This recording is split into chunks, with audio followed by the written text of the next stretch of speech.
Hey guys, tonight we're stepping back into a world where falling in love required a chaperone, a lace-trimmed fan, and nerves of steel. You're dressed to the nines in starched silk and polished boots, invited to your very first Victorian ball, and already you're panicking. Because the moment you enter the drawing room, the games have begun. One wrong movement, one accidental glance, one pair of gloves slightly off colour, and that's it. You're either on the path to marriage or on the next train out of polite society. You won't believe this, but in Victorian England, you weren't allowed to look at someone unless certain invisible protocols had been satisfied first. Glances were social currency, and if you were a woman, your gaze could only follow a man's after he had acknowledged you, if at all. Direct eye contact too soon. You might as well have proposed marriage, or worse, flirted. Alright, before you get too cozy, go ahead and smash that like button and subscribe, but only if your heart says yes. And hey, I'd love to know, where are you listening from, and what time is it over there? Dim the lights, get that fan going for some background vibes, and let's chill into tonight's little adventure. You're standing at the edge of the ballroom, gloves tight around your wrists, because gloves naturally are the first signal of your intent. White means availability. Grey? That's a widow. And heaven help you if you remove them at the wrong time. It could be seen as scandalously forward. Everything matters here. The way your fingers rest on the punch glass, whether you stand in the light or the shadows, even how tightly you grip your fan. Too loose and you're nervous, too firm and you're desperate. The orchestra tunes behind a velvet curtain. You can smell lavender pomade, lemon-scented gloves and the faint trace of anxiety. Women flutter by like porcelain birds in wide crinolines, each one assessing, calculating. Men, stiff in wool and starch, await a signal. But none may move until the first glance is exchanged, and even that is regulated. There's a man across the room, his boots are polished, his collar crisply folded. You feel his eyes brush over you. That's it. A flicker. That single glance grants permission. Now, and only now, you may glance back.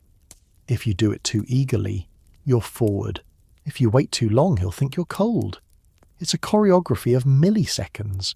You don't speak. Speaking is too personal. First comes eye contact, then perhaps, if you're truly daring, he may approach and ask for a dance. Not you. Never you. Victorian women never initiate, not even with their eyes. Your fan rests against your wrist, folded. That too is intentional. An open fan resting against your heart. That means you have won me. A closed fan tapped on your chin. I'm thinking about it. And if you think this is all just dramatic flirtation, consider this. A fan was once such a powerful symbol of courtship that etiquette manuals came with entire sections decoding its language. In one London printing house, you could even buy fan phrase books, small, gilt-edged guides to using your accessory like a love letter with ribs and silk. Suddenly the host claps his hands. The waltz begins. This is your moment. But there's a hitch. You can't just dance with anyone, not yet. You must be introduced first, and only by someone of suitable rank. If the wrong cousin brings him over, you'll both be branded as reckless. Even dancing with a man without a proper introduction was enough to damage your name. One mother once yanked her daughter off the dance floor mid-turn for daring to waltz with a stranger introduced by a merchant's niece. But let's say all goes well. The glance was mutual. The introduction came from a baronet's wife. The man bows low and offers his hand. You take it, gloved of course, and step onto the dance floor. This is the only time you'll be allowed to be this close to him without raising eyebrows.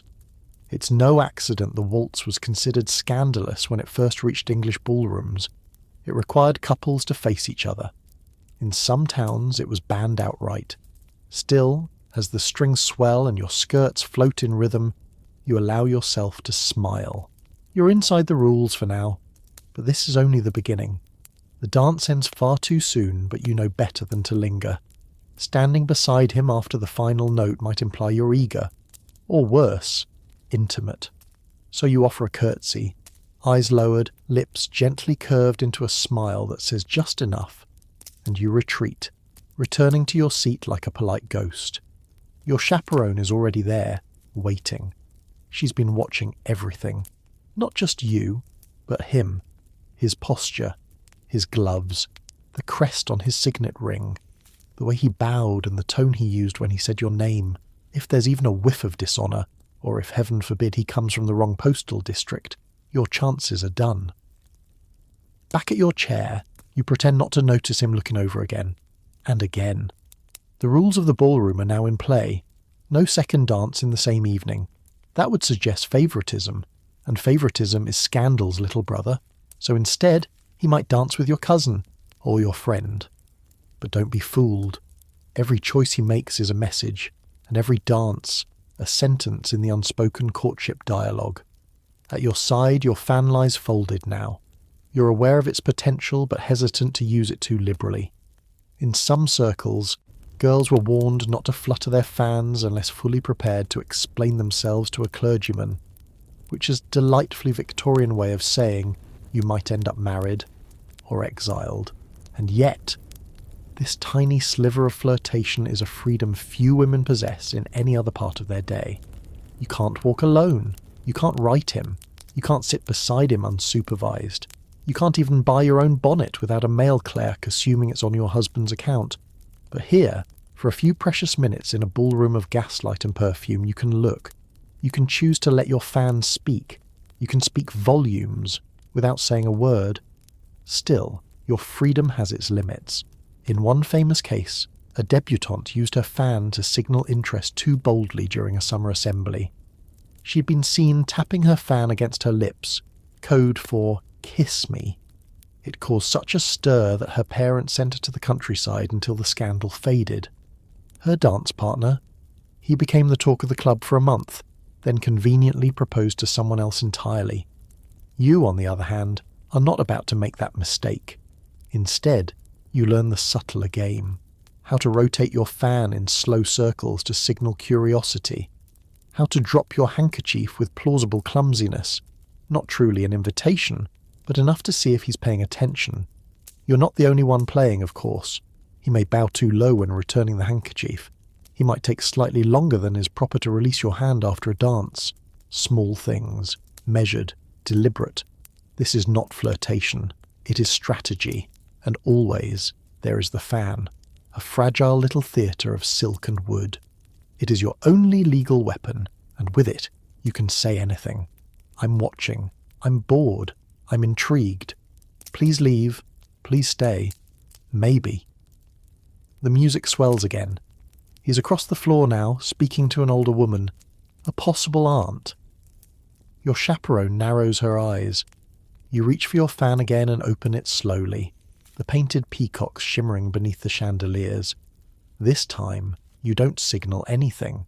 You simply hold it up, half hiding your face, mysterious, silent, a question without an answer. You're beginning to understand. In this world of rigid corsets and stricter rules, silence is not submission. It's power. And tonight, for a moment, it belongs to you. You don't remember when the chaperone first appeared. Perhaps she was always there, just outside the frame, watching from the shadows like a lace-trimmed warden. She has no name in your story, only a function, to preserve virtue, to ensure nothing improper occurs, to smother spontaneity beneath a heap of lace doilies and boiled carrots. She is your aunt, or your older cousin, or a paid companion with a nose for scandal. Whoever she is, she's been assigned to you like a footman, except instead of opening doors, she closes them. You spot her now, seated under a fern, hands folded over a reticule the size of a cannonball. Her eyes flicker constantly, scanning the ballroom like a hawk with monocles. She sees everything. That gentleman too close to the refreshment table, that laugh too high-pitched, that niece who danced a second time with the same man and will now be escorted to her carriage in disgrace. And so, while the music plays and your heart thuds with hope, your steps remain measured. You never linger too long at the punch bowl. You speak only when spoken to. You glance, but never stare. Because somewhere nearby, she is watching. Not to ruin your fun, but to ensure your future isn't. The chaperone is not just a relic of prudery. She's a status symbol. To appear at a ball without one is to shout that you have no protector, no fortune, and no name worth preserving. Even if you're 23 and fully capable of managing your own affairs, society says you are as vulnerable as a kitten in a fox den. You're never alone, not even in the garden, especially not in the garden. You step outside to cool your cheeks, the evening air soft against your face. Gaslights flicker under wrought iron arches. You hear the gravel crunch of someone approaching. The gentleman from earlier. He smiles. He's holding 2 lemon ices, but before you can thank him, you hear it. The rustle of silk and the unmistakable tap-tap of a cane. She's here, your chaperone. She has materialized from the rhododendrons like an avenging ghost. You mustn't linger, she says, lips barely moving. The dew will stain your shoes. Translation. You're not to be alone with him. Ever. You take your lemon ice with downcast eyes. The gentleman bows. No words are exchanged. It's all so civilized, so elegant, and so stifling you could scream into the hydrangeas, but you don't, because in Victorian society everything unsaid weighs more than what is said. A chaperone's mere presence is enough to keep an entire class of women in line. She doesn't need to scold, accuse, or forbid. Her raised eyebrow is more powerful than Parliament, her sudden cough more damning than divorce, and yet there is one loophole, one fragile window of freedom. If a gentleman wishes to call on you, he must first send a formal request. Not to you, of course, to your father or your mother, or perhaps to the very woman currently glaring at your ice cream. If the chaperone approves, she will grant him a calling hour. You must be home. You must be dressed. You must be seated in the best room. And she will sit there too, pretending to darn stockings while eavesdropping with the efficiency of a trained spy. But calling is progress. It means he is serious, or wealthy, or both. And you? You'll be allowed to speak to him, perhaps even ask a question, as long as your chaperone is there, stitching her eternal hemline, ensuring that not a single spark passes between your eyes without her approval. The parlour is cold, always cold. It's where courtships begin, so it must be sober, respectable, and somehow 6 degrees colder than the rest of the house. You sit on the firm edge of a chair covered in horsehair upholstery, while the gentleman settles stiffly into the seat opposite. Between you, a tea tray acts as both offering and barricade. Your chaperone is present naturally, though she's doing a very convincing impression of being deeply involved with the needlepoint of an alarming-looking peacock. Still, you know she's hearing everything. Every pause, every stutter, every mention of his family's business connections. The conversation begins. Weather, church, the merits of boiled parsnips. It's not romantic, it's an examination. You're being assessed for docility. He's being weighed for solvency. And yet, under the surface, a current is building. His eyes linger on yours just a second too long. You let your hand rest a little closer to the teacup than usual. Dangerous, delightful, but not for long. If the chaperone senses too much warmth, she'll suggest a change of subject. If he tells a joke and you laugh too quickly, she'll reposition her embroidery and casually block his view of your ankles. And if, heaven forbid, he proposes anything unsupervised, like a walk in the garden or helping you reach a book from a high shelf, she'll invent a reason for you to leave the room entirely.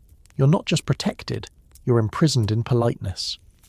And yet, here's the twisted brilliance. The chaperone isn't always your enemy. Because once she approves of the match, oh, she becomes your fiercest ally. She'll praise your needlework skills to his mother, exaggerate your dowry to his uncle, and subtly shame any rival girls as too loud or too forward. She transforms from a watchdog into a matchmaker the moment she sees a future in the pairing. She may have thwarted 5 hopeful glances before him, but now she's your biggest cheerleader, just very, very quietly. Still, nothing about this process belongs to you. If you want to speak to him again, he must call again. If he wants to walk with you, he must request permission. If he sends a book, he must ensure it contains no handwritten note. And if he dares offer a small gift, a pressed flower, a miniature poem, you must immediately show it to your chaperone for approval. or burn it if you wish to survive the scandal. And there are scandals. One poor girl, rumoured to have spoken alone with a suitor in the library for nearly 10 whole minutes, was packed off to a cousin's estate for a year and reintroduced to society under a different name. The suitor quietly engaged to someone else before winter.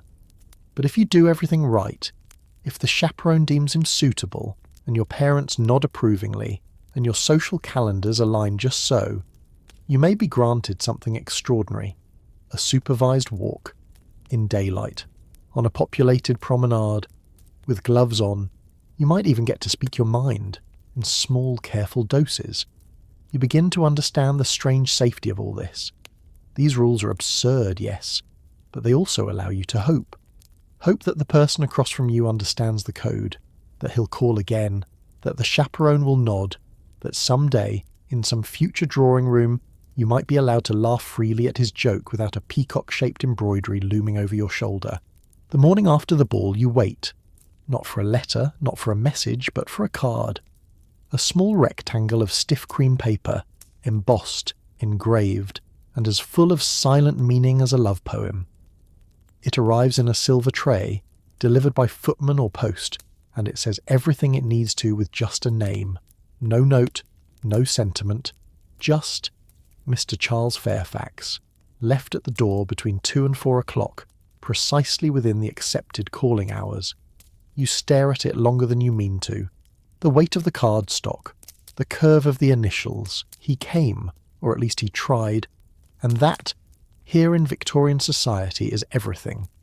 Because this is how courtship begins in daylight, through the formal ritual of calling. No surprise visits, no dropping by unannounced, no cheeky letters slipped beneath doors. If a man wants to see you, he must come to your home during approved hours and leave his card. And if your family approves, they may send a servant to deliver their card to his house the next day. That, in code, says, you may try again, maybe. It's maddeningly indirect. But that's the point. You can't be too eager. You can't be too cold. You must appear pleasantly indifferent. If you squill with delight at the first card, your mother will remind you of Miss Aberley's fall from grace. If you dismiss it too quickly, your aunt will remind you that not every man owns a matching pair of horses and a bank account. So, you play the game. Your chaperone notes the time he called, the quality of his handwriting, the thickness of the paper. She knows that the man who sends a flimsy calling card might also forget anniversaries, or worse, have trade connections. And in this world, trade is a whispered insult. You're allowed to keep the card if you like, in a small velvet box in your dressing table drawer. A secret little shrine to potential. But don't get attached. Because if he calls 3 times, and you are said to be not at home each time, well, that's the gentlest rejection society has to offer. No confrontation, no heartbreak, just silence. You don't answer the door, and he disappears. Of course, you might actually be home, sitting upstairs with a book, listening to the hallway below as your maid turns him away with perfect politeness. I'm sorry, Miss is not receiving today. That phrase is code for don't come back. It's viciously elegant. And if you are interested, you play it just right.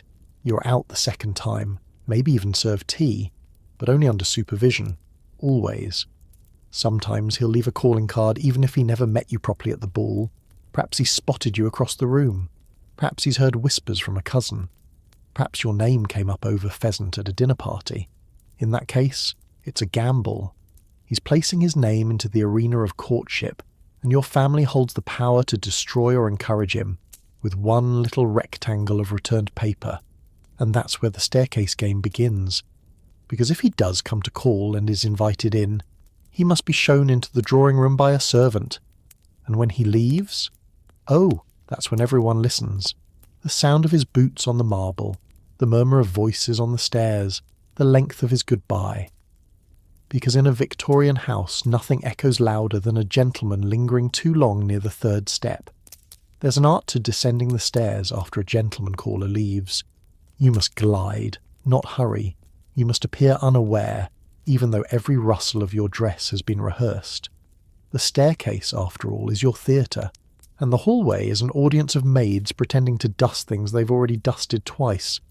If you catch a final glimpse of him at the door, perfect. Just enough to suggest serendipity. Not too soon, or you seem impatient.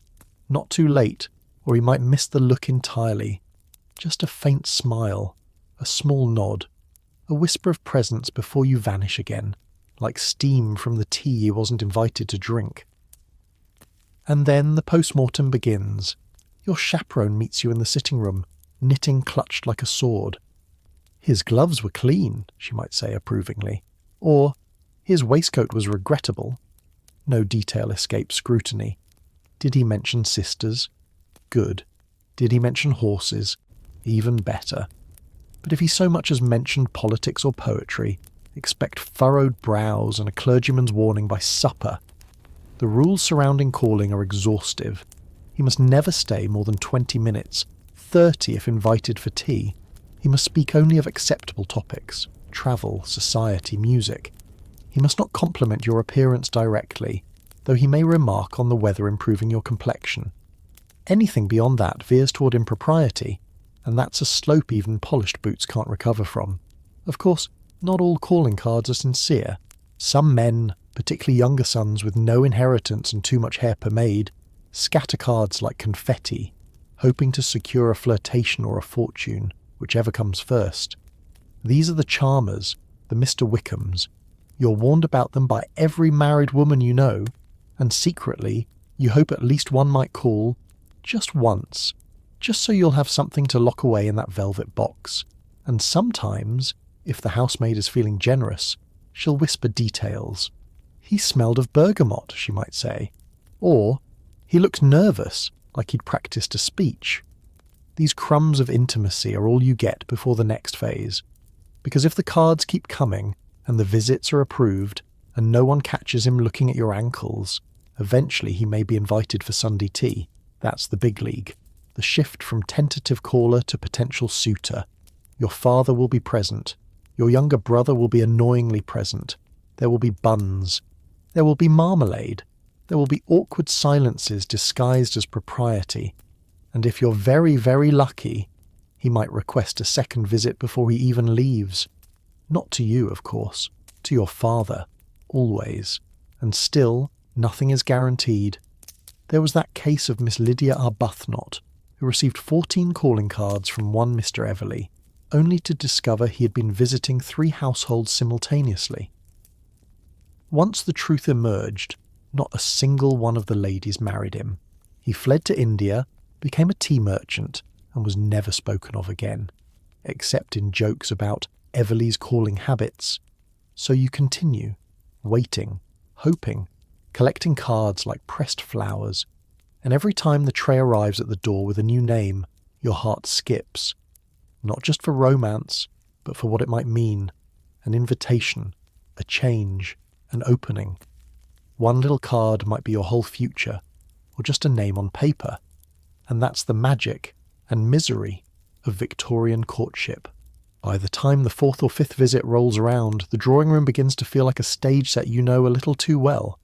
Same floral china, same fire poked just so, same 3 paintings of dead ancestors glaring down from their gilt frames.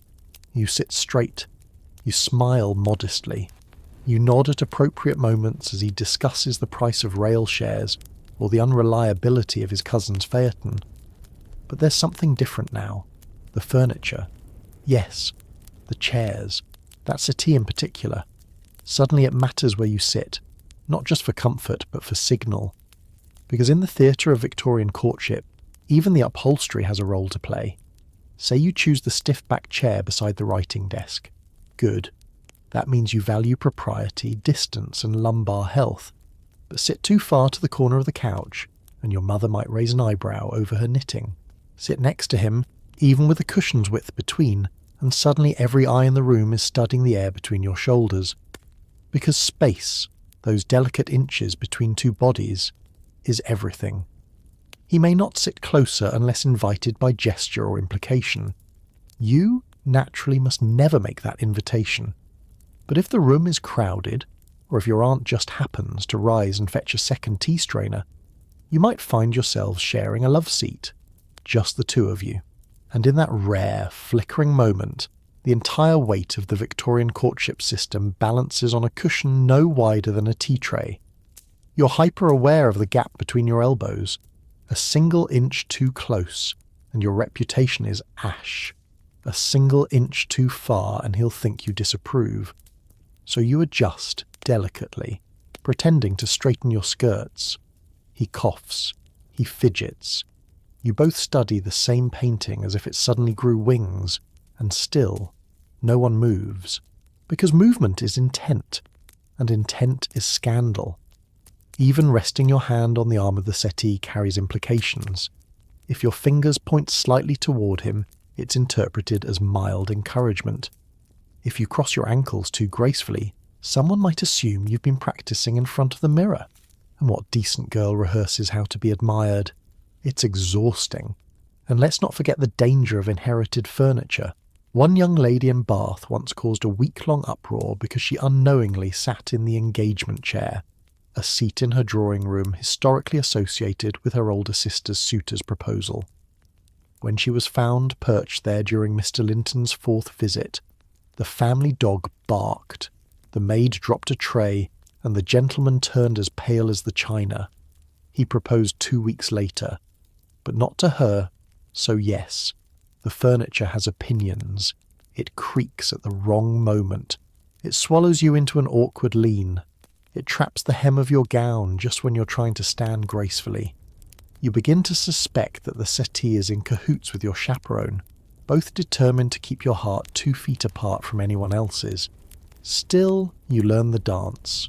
Where to sit, how to angle your body, when to reach for the teacup, and when to stay perfectly still, like a statue carved from hope and caution. Because in this room, intimacy is measured in inches, and the couch knows everything. Of course, your mother claims it's all nonsense. She remembers a time, brief, blink and you miss it, when her own suitor sat so close on the parlour sofa that their knees nearly touched. But she also remembers the parlour door swinging open suddenly and your grandmother's face appearing, pale and furious, demanding to know if the damask had been soiled. No, physical proximity is never innocent. Not here, not now, not with 2 hearts quietly thudding behind embroidered lapels and lace collars. That's why most parlours are designed specifically to prevent too much closeness. You notice it once you've been in enough of them. The sly positioning of chairs at sharp angles, the tiny dainty tables between every seat, carefully placed to block knees from bumping, the flower arrangements that lean outward just enough to make sure 2 heads can't lean in, and the piano. Oh, the piano. Because here's the secret. Music is the only time you're allowed to break the spacing rules. He asks if you play. Of course you do. It's expected. You sit at the instrument, straighten your posture, and begin a pleasant, non-threatening sonatina. Then, the real miracle. He's invited to turn pages. Page turning. It sounds innocent, even dull. But this is one of the only times he's allowed to stand behind you, near you. Breathe in the scent of your rosewater hair lotion, and notice the way your fingers tremble slightly on the keys, and you, in turn, feel the weight of his presence at your shoulder. This moment is brief, but in the context of Victorian courtship, it's intimate enough to spark gossip. And sometimes, during this carefully choreographed duet of Chopin and mutual restraint, you both forget for half a heartbeat that your chaperone is still there, knitting, listening, breathing through her nose every time a fermata lingers too long. But even if the piano isn't in use, the room continues its silent policing. The ottoman says, "No leaning." The hearthrug whispers, "Not too close." The placement of the sugar tongs somehow communicates. You're not yet worthy to reach across for those. It is a room built of rules, upholstered in symbolism. Still, not everything can be controlled. You remember vividly the time he dropped his glove. He bent to pick it up, and so did you. For 1 second, both of you reached for the same object and your hands nearly touched. Your fingers hovered a breath apart. You could see the crease of his palm. You could feel the possibility of what might have happened if no one had been watching. But of course, someone was. Aunt Clarissa coughed loudly enough to rattle the sugar bowl. You both withdrew like startled cats, cheeks flaming, hearts pounding. That moment lives in your head now, treasured like contraband. The near touch, the forbidden closeness, the subtle rebellion against a world upholstered in floral chintz and politeness. Because here, in the most civilized room in the house, the furniture may not speak, but it certainly tattles. Every cushion, every teacup, every precisely placed fern is part of a system designed to preserve reputation by preventing proximity. And still, you find ways to draw close. Not in inches, but in glances, in laughter, in shared silences so comfortable they speak more than any scandalous contact ever could. You rise from the settee as the clock chimes the half hour. He bows. You curtsy. And that sliver of space between you, so carefully maintained, so rigorously preserved, suddenly feels like the most electrifying distance in the world. There's a peculiar power in a flick of silk and ivory. You learn this the first time you're handed a fan not just as an accessory, but as a weapon. Because in the world of Victorian courtship, where words are too forward and fingers must never brush, a lady's fan becomes her tongue, her shield, and her invitation, all in one. You sit by the window pretending to watch the carriages pass, but really you're practicing. Open slowly, snap shut, tilt right, tilt left. Hold it against your cheek and try not to laugh, because each of these movements means something very specific. You're essentially learning sign language with ribbons and ribs, and the stakes are enormous. If you cover your face with the fan, you're saying, "Follow me." If you draw it across your forehead, "We are being watched." If you fan slowly, "I am married." Fan quickly, "I'm available." Rest it against your lips. Don't trust the maid behind you. Yes, really. That one's obscure, but you believe it. In certain circles, fans were more than flirtation. They were surveillance. Of course, most men don't know the entire code, but that doesn't stop them from trying. The smarter ones carry tiny guides in their waistcoat pockets, printed in Paris mostly. Titles like The Gentleman's Guide to Interpreting Fan Language Without Causing Scandal or Duels. There are rumours that one ambitious suitor in Mayfair carried a fan himself to mirror a lady's signals. It ended poorly. She was horrified. Her mother fainted. He married a barmaid. But you understand the rules. You know not to open your fan too quickly, lest you seem impatient. You know that twirling it in your left hand suggests boredom, and twirling it in your right.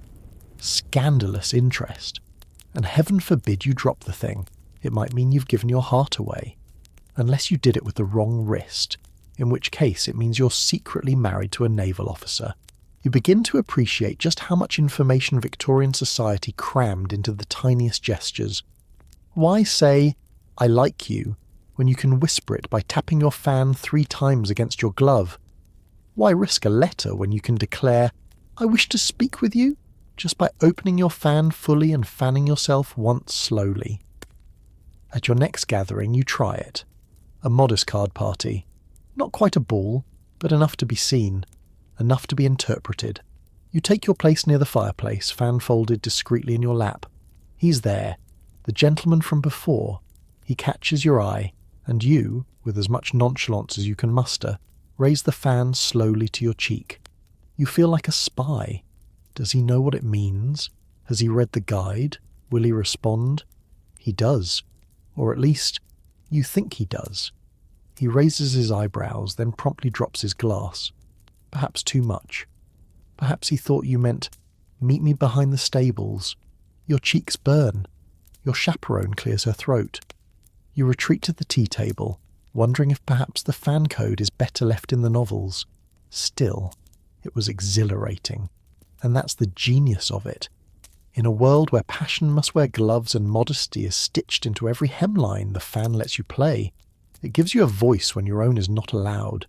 It makes silence not a prison, but a performance, a stage of lace and lacquered wood, and tonight you're the lead. You start noticing how other girls use their fans. At every gathering it becomes impossible not to watch. There's Miss Greystone fluttering her fan like she's trying to take flight. Desperate, poor dear. And Lady Prudence, who barely moves hers at all, just rests it on her lap like a limp swan. silent disinterest, or cold calculation? Hard to say. Then there's the terrifying Miss Finch, who taps her fan against her wrist exactly twice before smiling at Lord Elmore. 2 taps. That means, wait for me. The room stills. A moment later, she excuses herself to the retiring room, and wouldn't you know it, Elmore disappears not long after. You blink. Is Miss Finch conducting a full-blown rendezvous in the middle of a card game with only 2 flicks of the wrist? Apparently yes. The fan isn't just for flirtation, it's for power, social chess. Girls who barely speak in public become mistresses of the game in private parlours, commanding attention, deflecting suitors, keeping rivals at bay with a single practiced motion. It becomes a kind of sport. One whisper is enough to spark speculation. Did she really flutter her fan to say, "I love you," to 2 men in one evening? And suddenly all eyes are on her. She pretends not to notice, sipping watered-down port and angling her fan against her décolletage just so. Scandalous. Perfect. Your own skills improve with practice. You learn the difference between an innocent fidget and a strategic fan snap. How to tilt your fan just enough to shield a blush, or to create one in someone else. At times, you catch yourself rehearsing in the mirror, laughing under your breath at the absurdity of it all. But you keep practicing. Because in this world, subtlety is survival. That said, missteps happen. One girl, poor Miss Calder, accidentally used the signal for "I wish to be rid of you" during a concert while trying to swat a mosquito. Her intended fled the county. It took 3 months to coax him back, and even then, only after assurances that she didn't actually despise him, nor suffer from a recurring wrist spasm. You take notes, never wave too vigorously, never flick unless certain, and absolutely never use your fan in a greenhouse. Humidity ruins everything. Still, the fan gives you something you rarely feel elsewhere: control. Amid the parade of calling cards, parental nods, and watchful chaperones, this little folding tool becomes a private theatre, entirely yours. You write whole conversations in air and silk, perform entire romances between songs, and crush hopes with a tilt no one else even notices. And the men? They try to keep up. You catch your gentleman watching, eyes flicking to your fan whenever it moves. He's trying to decode you, to read between the ribs. Once, you think he even tries to mimic a gesture, but it turns into an awkward nose scratch. Adorable, embarrassing, endearing. Your fan rests on your lap, unopened. You look at him, and this time you offer no code, no flutter, no secret sign, just a smile. Because the real message tonight isn't for the room. It isn't for Miss Finch or the rival girls practicing espionage with ostrich feathers. It's for him, and it needs no translation. The handkerchief drops. Not by accident. Never by accident. It slips from your gloved fingers with theatrical precision, landing soft as a moth on the marble floor. You pause, ever so slightly. Not enough to make it obvious, but just enough to give him a chance. Does he notice? Oh yes, he does. But here's where it gets tricky. Because the Victorian handkerchief drop isn't just a cliché from romantic novels. It's a calculated manoeuvre in a high-stakes game. A woman who drops her handkerchief in public is saying something. Maybe that she's interested. Maybe that she's bold. Maybe, if she's foolish, that she's desperate. You wait. 2 beats. Then, there it is. The gentleman leans forward, retrieves the dainty square of linen embroidered with your initials and holds it out with both hands. And now? Now comes the critical part. How you take it. If you snatch it too quickly, you seem flustered. Too slowly, and it implies flirtation. The ideal is somewhere in between. Gracious, but distant. A subtle smile, a nod, and never, ever let your fingers touch. He returns to his seat. Everyone saw, and everyone is pretending they didn't. That's the maddening thing about Victorian society. Everyone's watching, no one admits it. The handkerchief has now become an object of speculation. Did she mean to drop it? Was it truly an accident? Has she embroidered it with his initials in secret and staged the whole scene? You once heard of a young lady who stitched two identical handkerchiefs, one she kept and one she dropped in front of a man she barely knew. When he returned it, she swapped the two and claimed quite loudly that he had returned her private linen. The family forced a hasty engagement. The marriage lasted 6 weeks. That's the danger of the handkerchief. It's too easy, too classic, too powerful, which is why it's not used often. You sit calmly, feeling the slight weight of the returned cloth in your lap. It carries the memory of a glance, a risk, a quiet exchange with no words. You tuck it away. Later tonight you'll inspect it again, not because anything's changed, but because this too is part of the ritual. Ladies are taught to make things look accidental. A glance, a stumble, a dropped fan, a sigh. But deep down, you know every move is rehearsed, because the moment you stop controlling the illusion, it controls you. And the stakes? Oh, they're real. There's a story about Lady Marsham's daughter, a beauty, they say, though with little sense. She dropped her handkerchief at the races, and a gentleman picked it up, bowing gallantly. But it turned out he was already engaged to someone else. Within days, both families demanded satisfaction. There were duels, there were letters, there was even a ruined picnic, all because of a square of embroidered cotton. You never thought linen could be so dangerous, and yet, here you are, carefully planning the next time you'll accidentally drop something and wonder who will pick it up and what it will cost you. The next time it happens, it isn't you, it's her, the girl across the room, the one with the perfect posture and the too perfect smile. She's cleverer than you gave her credit for. She drops her handkerchief during a game of charades, a bold move considering the drawing room is filled with cousins, guests, and one particularly eligible bachelor. The handkerchief lands like a gauntlet. She doesn't even look down. That's the trick. She lets it lie there, pale and deliberate as she continues laughing at the performance of some unfortunate uncle, pretending to be a goose. But you watch. You all do. Because the real performance is happening in that moment of delay. He sees it. He hesitates. Then he moves, bends low, picks it up, offers it with an elegant silent bow. And that's it. Checkmate. She accepts it with grace. Her gloved fingers barely graze the lace edge. No words, just a shared smile that lingers half a second too long. She knows what she's doing, and everyone else does too. You glance at your own handkerchief neatly tucked into your sleeve, the one you spent an hour stitching violets onto. You wonder if it would speak as clearly, if anyone would listen. Because the truth is, the handkerchief game is as much about timing as it is about embroidery. Drop it too soon, and you're labelled fast. Drop it too late, and someone else beats you to it. Drop it in front of the wrong person. Catastrophe. That's what happened to Miss Ellen Forsyth. She dropped hers at the garden party. Unfortunately, the man who picked it up was not only not a suitor, he was her mother's dressmaker's son. The scandal was minor, but the whispers were not. Even though nothing came of it, she was never invited back to the same house twice in a season. Just a handkerchief. That's all it takes. But if the right person picks it up, that single square of linen becomes a keepsake, pressed between book pages, hidden in a waistcoat. One gentleman was said to have carried a girl's handkerchief into battle, stitched her name into it with his own blood.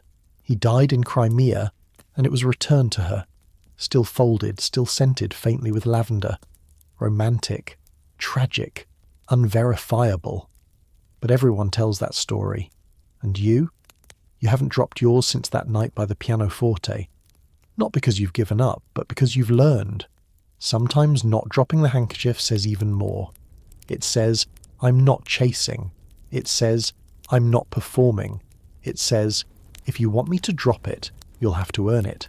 Still, you carry it, neatly folded, stitched with violets, sprinkled with rose water, just in case. Because the most Victorian thing of all is this. You live in a world where love might hinge on linen, where cotton and lace become the stage upon which futures are accidentally or deliberately unfolded. And you're ready, one slip away from everything. You sit by the window, thread in hand, stitching your name into the corner of a fresh piece of linen. Not for show, no one will see this. It's for him. Or perhaps for the possibility of him. Because now you've reached that next stage of courtship. The phase where words, actual words, may pass between you. But only on paper, and only if they are composed with exquisite caution. Victorian love letters are not written in haste or with abandon. No, they are curated artifacts as tightly laced as your corset and just as likely to draw blood if you're not careful. And so, you write. You don't begin with Dear Charles. That would be far too familiar. Instead, you begin with Sir, or perhaps Mr. Fairfax, depending on how forward you're feeling. You avoid phrases like I miss you, which could hint at unsupervised feelings. Instead, you remark, gently, on the weather, on your mother's hydrangeas, on the recent sermon, and maybe, just maybe, you allow a phrase like, I trust you are in continued good health, to linger with slightly more warmth than it strictly ought to. But it isn't just the words that carry weight, it's the object itself. The paper must be creamy, thick, and of good quality. No gaudy embellishments. The handwriting, elegant, but not flirtatious. If the loops on your Y's look too romantic, someone may draw conclusions. You seal the envelope with wax, simple but with a small floral stamp just enough to suggest softness without impropriety. And finally, you enclose something that carries more meaning than all the paragraphs combined. A lock of hair. It's wrapped in tissue, tied with thread. Your heart pounds as you place it inside. Because this is not a trinket. It's a pledge. A strand of your very self, willingly offered. It's been part of Victorian courtship for decades, some say centuries. Sailors carry them to sea, soldiers tuck them into their breast pockets. One lock of hair, gently curled, pressed in a pocketbook. It speaks more boldly than any letter ever could. You pause before sealing it. Is it too soon? Too bold? What if someone, your brother, your maid, your mother, intercepts it? Because here's the thing. In Victorian homes, privacy is a myth. If you write to him, it's expected that someone else, your chaperone, your father, perhaps even a meddling aunt, will read it first. Not just read it, but approve it. Whole manuals exist to guide proper letter writing between suitors. Girls are warned to never express affection directly, and absolutely never to joke. Joking in ink is dangerous. It might be misunderstood. It might be printed in the gossip columns. Yes, really, that's happened. You heard of a case where a young woman's letters were found amusing enough that her spurned suitor shared them at his club. They were reprinted, without names of course, but the damage was done. She's now married to a much older vicar in Cornwall. No one speaks of her.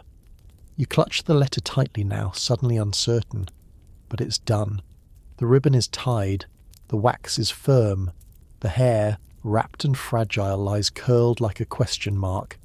Now you only have to send it, which of course is the most dangerous part of all.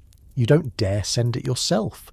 No proper Victorian lady delivers her own letter to a gentleman, not even by post. That would imply a level of initiative bordering on scandal.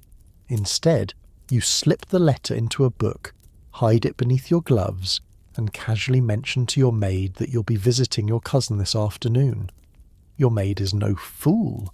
She nods with just the right amount of indifference to let you know she understands everything. The letter will be passed, perhaps through a trusted footman, perhaps via a milliner's errand boy. It might change hands twice before it reaches him. At any point along the way it could be lost, smudged, or read. But this is how it's always done. You spend the next 2 days in agony. Did he receive it? Did he understand the tone? Did the curl of hair fall out somewhere between your parlour and his pocket? When the reply arrives, it's tucked inside a copy of The Spectator, slid discreetly between newspapers delivered to your home. Your heart thuds as you pull it free. Your name written in a hand you now recognise as nervously handsome. You carry it upstairs and read it with trembling fingers. He opens with, "Miss your surname," which is proper, distant, but respectful.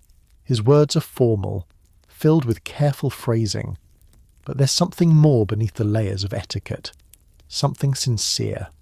He thanks you for the honour of your correspondence. He references the wild roses blooming outside your family chapel, a detail you mentioned. He even dares to mention that the lock of hair, though unexpected, was received with quiet and grateful admiration. And then he includes a poem. Not one he wrote himself, of course. That would be too bold. Instead, he quotes Tennyson. Something about hope and waiting and a ship returning to harbour. The meaning is clear. He is interested, genuinely, and, perhaps, serious. You clutch the paper tighter, because now it's real. Letters are a step beyond dances and fan signals. Once words are exchanged in ink, you're recorded. These aren't whispers in a hallway or flirtatious glances at a garden party. These are documents, and documents can be shown, saved, read aloud by a father, or worse, a brother. If someone in your household gets hold of this letter, they may demand to read it before you respond. They may confiscate it entirely. That's why some girls hide their letters behind false backs in their vanity drawers, or stitch them into the linings of glove boxes. One bold debutante even sewed hers into her pillow and slept on them. Romantic until the maid found one and delivered it, red-faced, to her mother. Still, the risk is worth it. You write back. This time, slightly warmer. You quote a verse too, a subtle echo of his Tennyson. You enclose a pressed flower, careful to pick one that signals gentle affection but not commitment. Bluebells, perhaps. But you don't send a second lock of hair. That would be too much. You're walking a tightrope now. Every syllable, every object you enclose carries weight.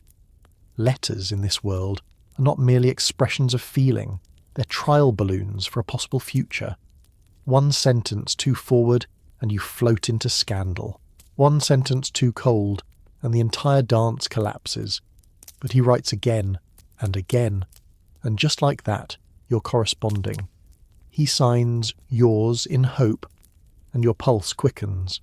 You sign yours respectfully, though you secretly consider omitting the respectfully next time. The handkerchief was dropped, the fan was opened, and now the ink is dry. The promenade is abuzz this afternoon. You step onto the gravel path at precisely 3 o'clock. Any earlier would seem overeager, and any later risks missing the right accidental encounters. This is no casual stroll. The Victorian afternoon walk is practically a public audition for marriage, and every shoe that clicks on the paving stones knows it. The sun is shining just enough to allow parasols. Yours is ivory, scalloped with embroidery, elegant but restrained. Your gown is crisp, your gloves spotless. And of course you're not alone. Your chaperone walks 3 steps behind, discreet as a tombstone but twice as watchful. To outsiders, this may look like leisure. To you, it's a battlefield of etiquette. All around you, pairs of figures circle the park in a delicate ballet. Couples not quite couples, friends not quite friends, men who tip their hats just a second too long, women who glance down, then up again, slowly. Every movement has meaning, every silence has potential, and somewhere among them, he appears. You catch sight of him near the bandstand. His coat is dark, his gloves light, his hat just tilted enough to be dashing but not scandalous. He's speaking with an older gentleman, perhaps his uncle, but you know he sees you. That flicker of the eyes, the pause in speech, the slight lift of the chin, it's enough. He begins his approach. Now comes the test. You're on a public path. In theory, nothing improper can happen, but this is Victorian England, and society has a sixth sense for anything that smells faintly of flirtation. You must be cautious, but not cold, friendly, but not familiar, gracious, but never too interested. "Miss," he says, bowing slightly. You curtsy, just a whisper of movement, and reply, "Mr. Fairfax." He offers to walk with you. This is allowed, if brief, and under supervision. Your chaperone nods once and falls back by 3 paces, still within earshot. She begins fiddling with her glove buttons. You know she's watching, but at least now you can speak. He begins with the weather. Of course. Then a compliment on the flowers. Then something about the recent performance at the assembly rooms. Polite, proper, practiced. You're barely hearing it. Your mind is occupied by the space between your arms. You're walking side by side, in public. That shouldn't feel intimate, but it does, because this is the first time you've ever shared motion with him. You've danced, yes, you've exchanged letters, but this is motion without music. Silence filled not by chaperones or piano chords or paper, just footfalls, just breath. He glances over. I trust, he says carefully, that your roses have survived the change in temperature. It's such a harmless question, but you know what he means. He's asking about your home, about your world. He's nudging, gently, toward familiarity, and you, without fully meaning to, nod and smile in a way that says ask again soon. You walk another loop around the fountain. You pass a child with a hoop and stick. A dog, briefly unleashed, romps through a flower bed. All the while, you and Mr. Fairfax maintain your precise, socially approved alignment, shoulders never brushing, eyes occasionally meeting, conversation featherlight. But underneath, everything's changing. This isn't just a walk, it's a declaration, and everyone here knows it. The promenade loops are designed like a maze of decorum, straight enough for decency, curved just enough for the occasional pause. And pausing, as you now know, is both a privilege and a peril. You reach a small ornamental pond where swans drift with enviable ease. Mr. Fairfax slows ever so slightly and gestures toward the stone balustrade. Would you care to rest a moment, miss? Your heart skips. Resting implies loitering, and loitering implies interest. But you see your chaperone is watching from a bench not far off, pretending to fuss with a parasol tassel. You nod once, gracefully. You stand beside him, never touching, always at least 6 inches apart, and look over the water. It's peaceful here. The air carries the scent of distant lemon balm and fresh gravel. He says nothing, and neither do you. But in this moment of shared stillness, something begins to shift. A couple passes behind you, a woman in a lavender walking dress and a man with an ambitious moustache. You can feel their glance as they move on. You're now a sight in someone else's story, a detail to be whispered about over supper. I saw Miss Your Name with Mr. Fairfax by the pond. Yes, quite close. No, I didn't see the chaperone. Perhaps she was momentarily distracted. It doesn't matter that your chaperone is very much alert. In Victorian society, perception is reality, and today's perception is you're courting. But still, this brief pause beside him feels like rebellion. Not because you've done anything improper, but because you've allowed a quiet moment, unscripted, unhurried, unmasked by fan signals or parentally approved parlours. This is the closest you've come to actual companionship, not performance. Miss, he says softly, I had not expected today to feel. He doesn't finish the sentence. He doesn't have to. You look up. Pleasant, you offer. He smiles, and it's real. Not the polished, formal smile he wore when offering you tea or returning your handkerchief, but something unguarded, something un-Victorian. A smile that belongs not to a suitor, but to a man. And for a split second, you forget you're being watched. Then a cough, pointed, unmistakable, rings out across the pond. Your chaperone, of course. Time's up. You step back from the balustrade, smoothing your gloves.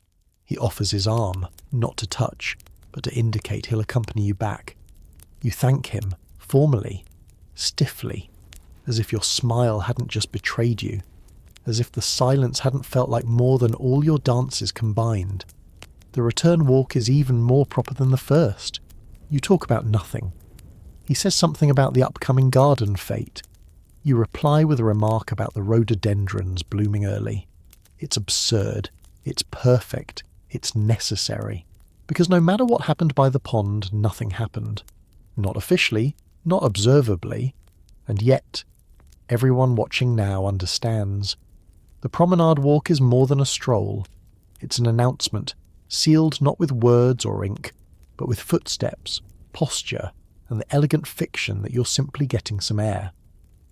That evening your mother says nothing, but she lifts an eyebrow when you come in and sets an extra teacup out during supper. Your brother teases you. Your chaperone knits very tightly. And you? You slip the ribbon from your parasol into your vanity drawer, alongside the fan, the letters, and that first handkerchief. The collection is growing. So is something else. You return from your promenade, floating 2 inches above the ground, or so it feels, until your feet find solid reality again in the form of gossip. Because in Victorian society, it isn't enough to be seen walking with a gentleman. You must now survive being seen walking with a gentleman, and that, as you soon realise, is an entirely different ordeal. It begins innocently enough. A cousin mentions she saw you out yesterday. A neighbour drops by and remarks on the fine weather for strolls. Your dressmaker asks if you'd like a lilac trim. It flatters you so, especially when you're near darker coats. You begin to understand. The promenade wasn't just for you, it was for them. The neighbourhood has taken notice. You now exist in a cloud of implied engagement. You haven't accepted a proposal, he hasn't even offered one, but your walks, your letters, your smiles, they've all been witnessed. And in this world, what is witnessed becomes truth faster than a scandalous novella at the lending library. Worse still, your family hears it too. Your father receives a slyly phrased inquiry from an old friend. I hear your daughter has taken quite an interest in Sunday strolls. Do let me know if there's news to share. Your younger siblings are suddenly unbearable. One tucks a daisy behind your ear at breakfast and sings a ridiculous rhyme about weddings until he's banished from the room. Even your mother begins taking more care in selecting which teacups are laid out when callers arrive. But nothing is more revealing than what the neighbours do. You hear them before you see them, peering from behind drawn lace curtains, glancing through parlour windows with teacups frozen mid-air. They don't ask you anything, of course. That would be gauche.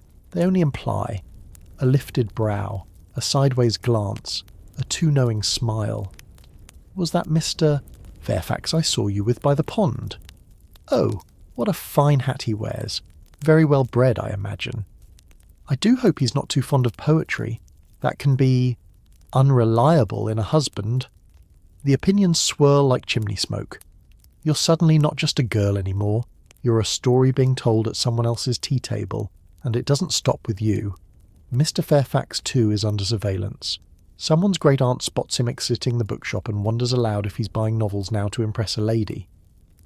The butcher mentions that Mr. Fairfax requested the tenderest cuts lately, clearly trying to charm someone's father over Sunday roast. One local widow insists he smiled at her maid, so perhaps he's not serious after all.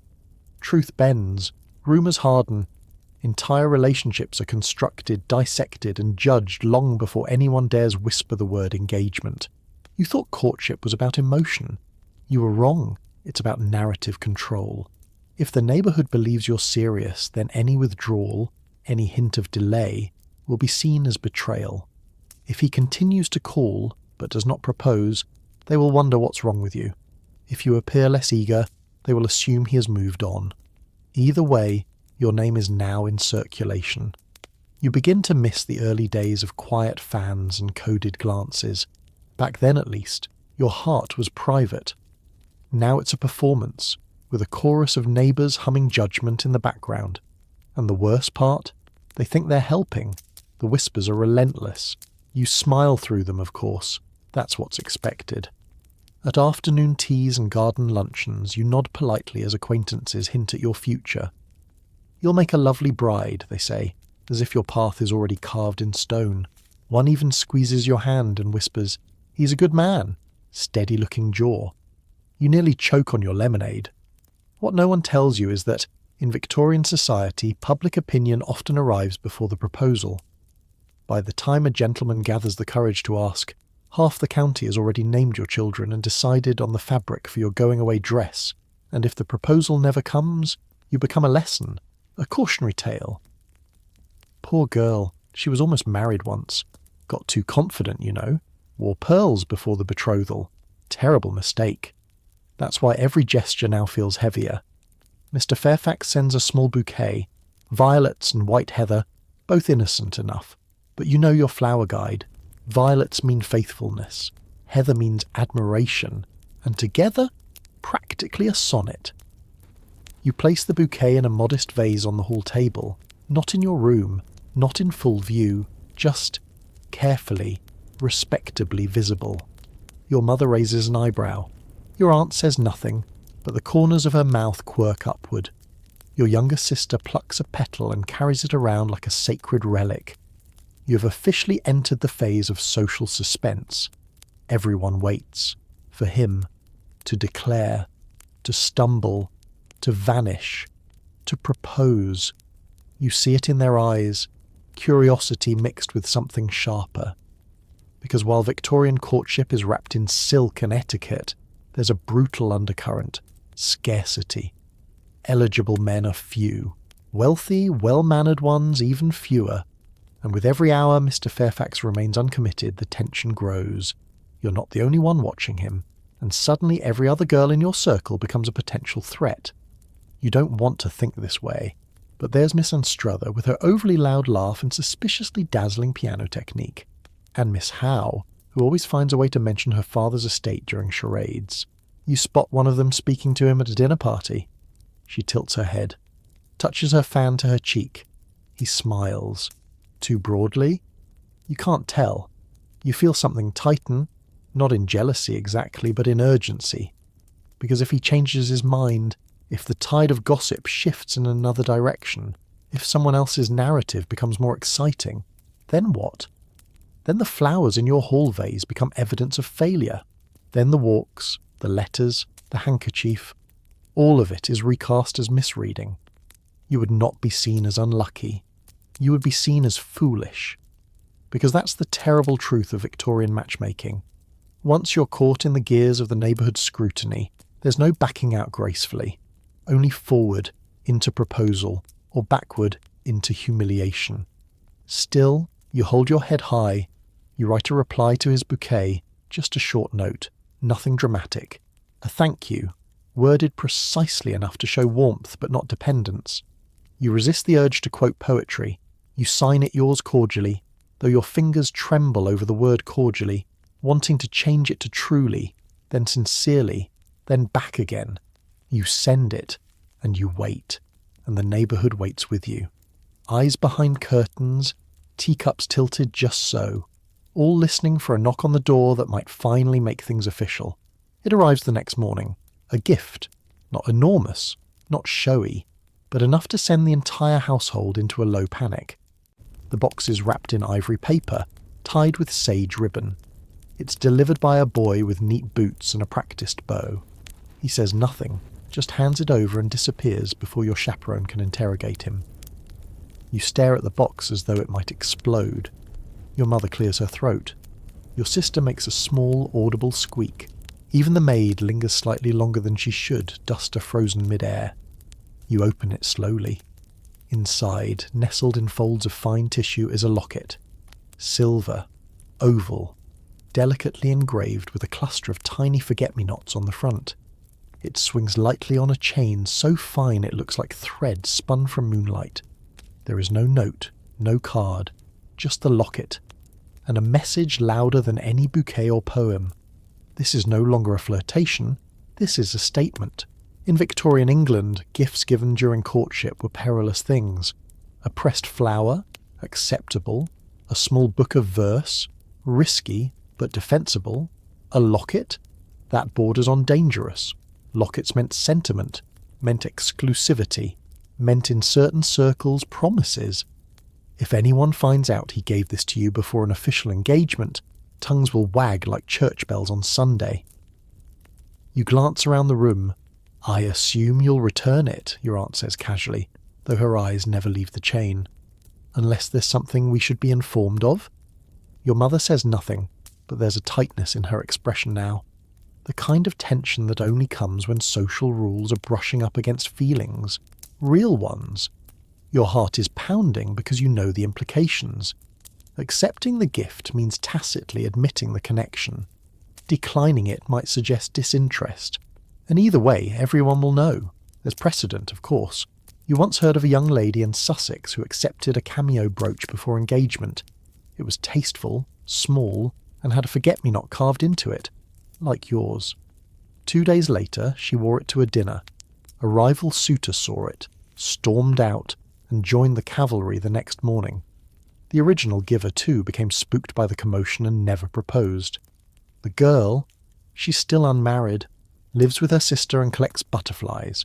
So yes, a locket carries weight, especially when it comes without explanation. What does he mean by it? Is it a prelude to a proposal, an impulsive gesture, a test? You inspect the inside. The locket opens with a soft click. On one side, a pressed bluebell, perfectly dried, still fragrant. On the other, blank space, waiting perhaps for a photograph or something else. It's deliberate, it's intimate, it's reckless. You close it again and stare at the hinge. You want to wear it, desperately, not just for what it is, but for what it represents. A secret closeness, a step beyond promenade paths and fan codes. But you also want to survive this society with your name intact. So you ask the only question that matters now. What do flowers mean when arranged in silver and silence? You don't wear the locket. Not yet. Instead, you place it carefully inside a velvet-lined drawer, the one beneath your gloves and pressed handkerchiefs. You tuck it beneath a folded shawl, as if hiding it could slow time. But of course, in Victorian England, secrets have their own scent, and it doesn't take long for the perfume of speculation to fill the air. By tea that afternoon, your mother casually inquires if Mr. Fairfax has made his intentions known. Your aunt murmurs something about the danger of premature adornment. Even your maid, normally stone-faced, lingers an extra second while arranging your hair and says softly, "Silver suits you, miss." You've said nothing, but the neighbourhood knows, because flowers speak, even when sealed in metal. Forget-me-nots for remembrance, bluebells for humility and constancy. Together they send a clear coded message. You are not forgotten, you are mine. And you didn't return it. That in itself is a reply. Word spreads. You haven't even taken the chain from the box, yet somehow the grocer's wife has heard about it, and your dressmaker subtly suggests a neckline that would showcase delicate jewellery, should the occasion arise. You wonder if he regrets sending it, if he meant for the gesture to be private, if he expected you to say yes or no or something. Then a note arrives. No flowers this time, just an envelope bearing your name in his now familiar handwriting. You excuse yourself to the garden, sit beneath the wisteria and open it with a thudding heart. It's short, no poetry, no riddles, just this. Forgive my boldness, I could not help myself. If the gift displeases you, say so, and I will remove myself at once. If it does not, may I call again, properly. You read it twice, then 3 times. He isn't proposing, not yet, but he's asking permission. And in Victorian terms, that's more intimate than a kiss. He's laying his pride at your feet and hoping the locket did not undo what the promenade, the letters, the looks all carefully built. You reply in pencil, then ink, then rewrite the whole thing just to be sure. You keep it brief, appropriate, and quietly open-hearted. The gift was unexpected but not unwelcome. You may call again. I shall be at home Thursday. You consider adding something else. A flourish, a pressed flower, a joke. But no, that would be too much. Thursday arrives, and with it, a carriage. Mr. Fairfax steps out wearing a cravat a shade lighter than usual, perhaps meant to match your eyes. He carries no flowers, no new gift, no token, just himself. He enters the parlour with practised ease and a face that betrays nothing, except, perhaps, relief. He bows. You rise. Your chaperone clears her throat, and the visit begins. 20 minutes pass, then 30. Still no proposal, no mention of the locket, but the conversation flows like it never did before. Freer, looser. He laughs, really laughs, when you mention your uncle's dreadful snoring. You smile without worrying whether your teeth show, and when the grandfather clock chimes the hour, Neither of you flinch. It feels less like a performance, more like a beginning. Later, alone, you take out the locket. This time, you don't hide it. You place it on your vanity, where it catches the late afternoon sun casting small silver arcs across your mirror. The space inside remains empty. For now, but not for long. You always suspected the piano had secrets. Tucked in the corner of the drawing room like an oversized jewellery box, it gleams under the chandelier, pretending to be nothing more than polite ornament. But tonight, it's about to become something else entirely. The only place you're allowed to be near him without raising eyebrows. It begins innocently, of course. Your mother asks if you'll favour the room with something light, and you nod, pretending it's a casual request and not the cue to the most intimate scene society allows unmarried people to perform. You take your seat at the piano bench, skirts rustling, gloves off but wrists perfectly aligned. He lingers at the bookshelf, close, but not too close, until your father clears his throat. Would you be so kind as to turn the pages for Miss Your Name, Mr. Fairfax? There it is. Permission. He crosses the room slowly, all restraint and decorum. You feel the shift in the air before he even reaches you. The way conversation softens, the way eyes tilt your direction. A man and a woman seated together at a piano, practically touching. It's the closest Victorian society comes to touch-sanctioned intimacy. He sits beside you, not quite shoulder to shoulder. His presence brushes against your awareness like a feather. The music begins. It's a familiar duet. You've played it before with your sister, even once with a cousin, but it's never felt like this. Because now your hands move in tandem with someone else's heartbeat. Your fingers cross into the same space. Sometimes your pinky hovers above a note just as his thumb finds it. Every shared key is a whispered question. Do you know me? Do you feel this too? He's an attentive page-turner. Too attentive, perhaps. Once he turns the sheet a beat too early, flustered, and mutters an apology so soft you feel it more than hear it. You don't look at him, but the corner of your mouth betrays you with the beginning of a smile. He notices. Of course he does. In this moment, the piano becomes a kind of confession booth. You're saying everything you can't put into words. The swell of a crescendo becomes your breath-catching. The lingering chord at the end of the phrase, a pause just long enough to mean something. And yet, you say nothing. You finish the piece. The room applauds politely, but you hear none of it. Because while everyone claps, you are busy remembering every shared touch on ivory keys, every glance at the corner of the page, every note held a second longer than it should have been. He stands, you stand, the moment ends. But something has changed. There's a tradition in your family. When someone plays the piano well, your father rewards the performer with a biscuit and a joke. This time he merely says, "Lovely," and glances, just once, between you and Mr. Fairfax. Your aunt, however, is less subtle. "Very nicely timed," she says archly. That allegretto was almost conversational. You blush, not because of what she said, but because it's true. Tonight, for the first time, you've spoken to him in music. And he answered. Later that evening, when the house settles into its usual hush, you return to the piano alone. The lamps are low, the fire crackles faintly, and your slippers make the barest whisper on the rug. You don't play, you just sit. Press your fingers lightly against the keys and feel the echo of earlier. His warmth beside you, the way his arm hovered just near yours but never crossed the line. It's astonishing how something as rigid as a duet, a structured, pre-written piece of music, could feel so improvised, so charged. You press a soft G note. It hums like memory. You wonder if he's at his own piano now, thinking the same.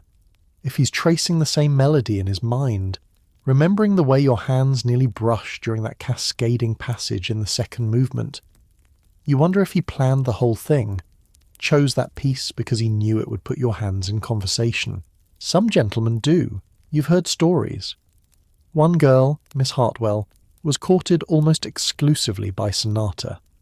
Her suitor selected increasingly difficult pieces, claiming to challenge her technique.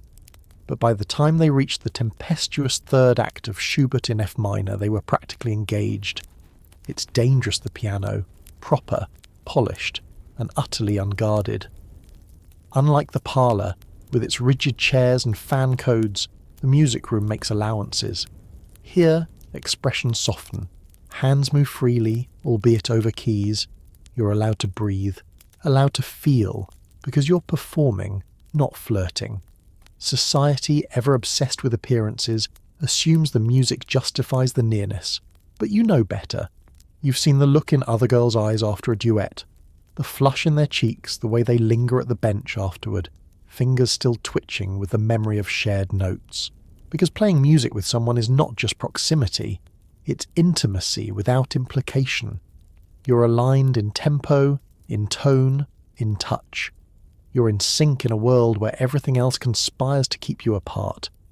And if you're clever enough to hear it, there are messages in the music. He hesitated on that D sharp in the second page. Was that nerves? He rushed the final cadence. Did he want the moment to end, or was he afraid it might last? You don't know, but you felt it. Tomorrow someone will mention the duet in passing with polite approval. Such a charming performance. Your aunt will likely recount the way you handled the difficult phrasing with restraint, and you'll nod, smile, pretend it was nothing more than notes and paper. But you'll remember it differently. Not as a song, but as a secret. One he knows too. You rise from the bench, careful not to make a sound. You close the lid gently, trapping the final resonance inside. Then, as you turn toward the darkened hallway, you catch your reflection in the glass, cheeks still flushed, eyes brighter than the lamplight should allow. The piano said what you couldn't, and it might say more next time. You've been engaged for exactly 3 days, and already you're being watched more closely than ever. You imagined this stage would come with relief, that once he proposed, once your family accepted, once the papers were signed and the whispers confirmed, that you'd be allowed to breathe, laugh, hold his hand maybe, stand beside him for longer than 10 minutes without a chaperone pretending to look at wallpaper samples. But no, being unofficially seen together was scandalous. Being officially betrothed is somehow worse. Now everything you do reflects on him, and everything he does, every word he speaks, every cough, every missed button or smudged boot, reflects on you. You've gone from courtship to scrutiny, from longing glances to quiet interrogations over tea. Your aunt pulls you aside. Now that you're promised, she says, you mustn't be too familiar. Engaged girls who giggle are easily mistaken for servants. Your cousin offers a warning of her own. Don't look too eager, or people will wonder why he rushed. Even your chaperone seems more rigid than before. You half suspect she liked you better unclaimed. There was mystery in that. Now, you're just another girl with a ring, a modest one. Silver, single stone, tasteful to the point of invisibility, navigating the delicate prison of acceptable happiness. And then come the calls, dozens of them. Cousins you haven't spoken to in years appear in your sitting room like well-dressed spectres, sipping tea and remarking on the surprising match. One says, he's quite tall for a Fairfax. Another murmurs, he comes from good stock, I suppose, if a bit northern. No one is satisfied with a yes or no. They want evidence. They ask questions that aren't questions. Will he take you to the country? Translation, does he have land? Will you be keeping your own maid? Translation, is he cheap? He seems very quiet. Translation, is he dull or hiding something? And worst of all, what does he do all day? Because now you're not just romantic, you're economic. A woman about to merge households, inherit responsibilities, perhaps manage a household of her own. People want to know what kind of investment you've made, whether you've chosen wisely, whether your upcoming union will be good for society. You begin to feel less like a bride and more like a commodity under inspection. Still, there are moments, brief ones, like the carriage ride to your family's Sunday lunch, where he reaches out, not for your hand, but for the edge of your sleeve. His fingers brush the fabric, soft and slow, and it's more intimate than anything in the last 6 months. Because even now, with the engagement formalised, you still may not touch freely. No arms linked in public. No kisses, of course. Not even the brushing of shoulders if you're seated beside each other in the pew. Engagement gives you a new title, but not new freedom. And so you find yourselves communicating in new ways. Your eyes meet across rooms more confidently. You speak more plainly in letters. You say things like, "until Thursday," with a new weight. Because now there's a clock ticking. Now every meeting, every walk, every visit is in preparation for a day marked on the calendar in faint pencil, the wedding. And between now and then, you're no longer being courted, you're being evaluated. It begins with the tea parties. Now that you're officially betrothed, the invitations multiply. The wording changes too. You're no longer Miss Your Name, you're our dear bride-to-be, which means every gathering you attend is no longer social. It's a trial. You're invited not to enjoy yourself, but to be observed. Today's event is hosted by Lady Wexley, a woman with more doilies than table space, and a long memory for family scandals. You know this because she once referred to someone's grandfather's valet's cousin as that unfortunate incident. You arrive 10 minutes late, strategically. Not enough to be rude, just enough to make a proper entrance.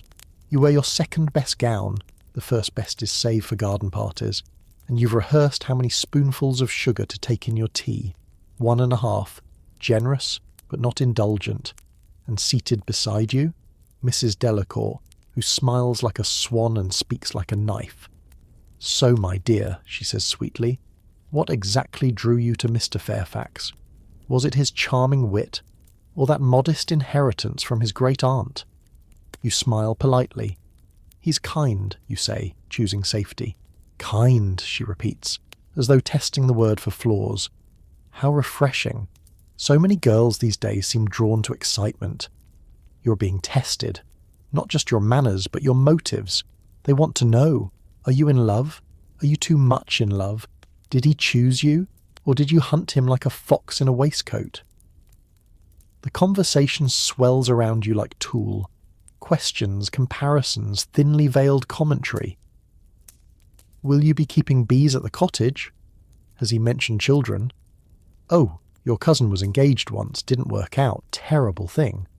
By the time you sip your lukewarm tea, you feel like a petition being passed from guest to guest, stamped with opinions and folded with judgment. Still, you answer gracefully. You nod when appropriate. You blush once, which Mrs. Delacour seems to enjoy, though it's unclear whether she's approving of your modesty or mocking it. You survive, but barely. Because no one told you that after the fan signals, the promenade walks, the handkerchief drama, the cautious letters, and the duet at the piano, your reward would be this. Being weighed like fruit at market. Being asked about gooseberry preserves by women who clearly don't care about gooseberries. Being congratulated in one breath and warned in the next. It's a new phase of the game, the public vetting of a private choice. You don't cry, you don't complain, you smile. You curtsy. You say, "Thank you, Lady Wexley," even as she examines your engagement ring with the same look she gives the underdone scones. But that night, at home, when everyone else is asleep, you sit at your dressing table and write him a letter. Just a short one. You don't say much. Just this. "I met 3 opinions of you today, none of which resembled the man I know. Let's meet again, soon. Not as bride and groom, just as us." You seal it with wax. No flower. No ribbon. Just your name, written plainly, because you're tired of being measured. You're ready to live this thing, even if society insists on watching every step. You knew it would happen eventually. The neighbours are talking. They always were, of course, but now that you're engaged, their comments are less hushed and more informative. Because in Victorian society, the opinions of your neighbours don't just float in the background like chimney smoke. They build your reputation brick by brick like a house you didn't ask to live in. This starts with a cough. Not yours, his, Mr. Fairfax attends Sunday service and happens to clear his throat during the reading. Harmless. Human. But by Monday morning, 3 women have already speculated that he has a weak constitution. By Wednesday, someone insists she saw him decline ham at the butcher's. "Just broth for him, I expect," says Mrs. Peabody, who hasn't eaten anything without gossip on it in 20 years. By Friday, the whispers are turning clinical. He looks pale, don't you think? My cousin had that look before he took ill in Madeira. I do hope she's prepared to nurse him. A shame, so young. You're livid. Not because he coughed. He's allowed to cough. But because one involuntary sound has somehow infected your entire future with a narrative you didn't choose. You try to steer it back. You host a small tea. He comes, he eats cake. He smiles and laughs and carries your grandmother's tray with one hand like a healthy, handsome Hercules. The ladies sip, nod, reassess. But even then, someone leans over to whisper, "Well, he's certainly recovered. For now."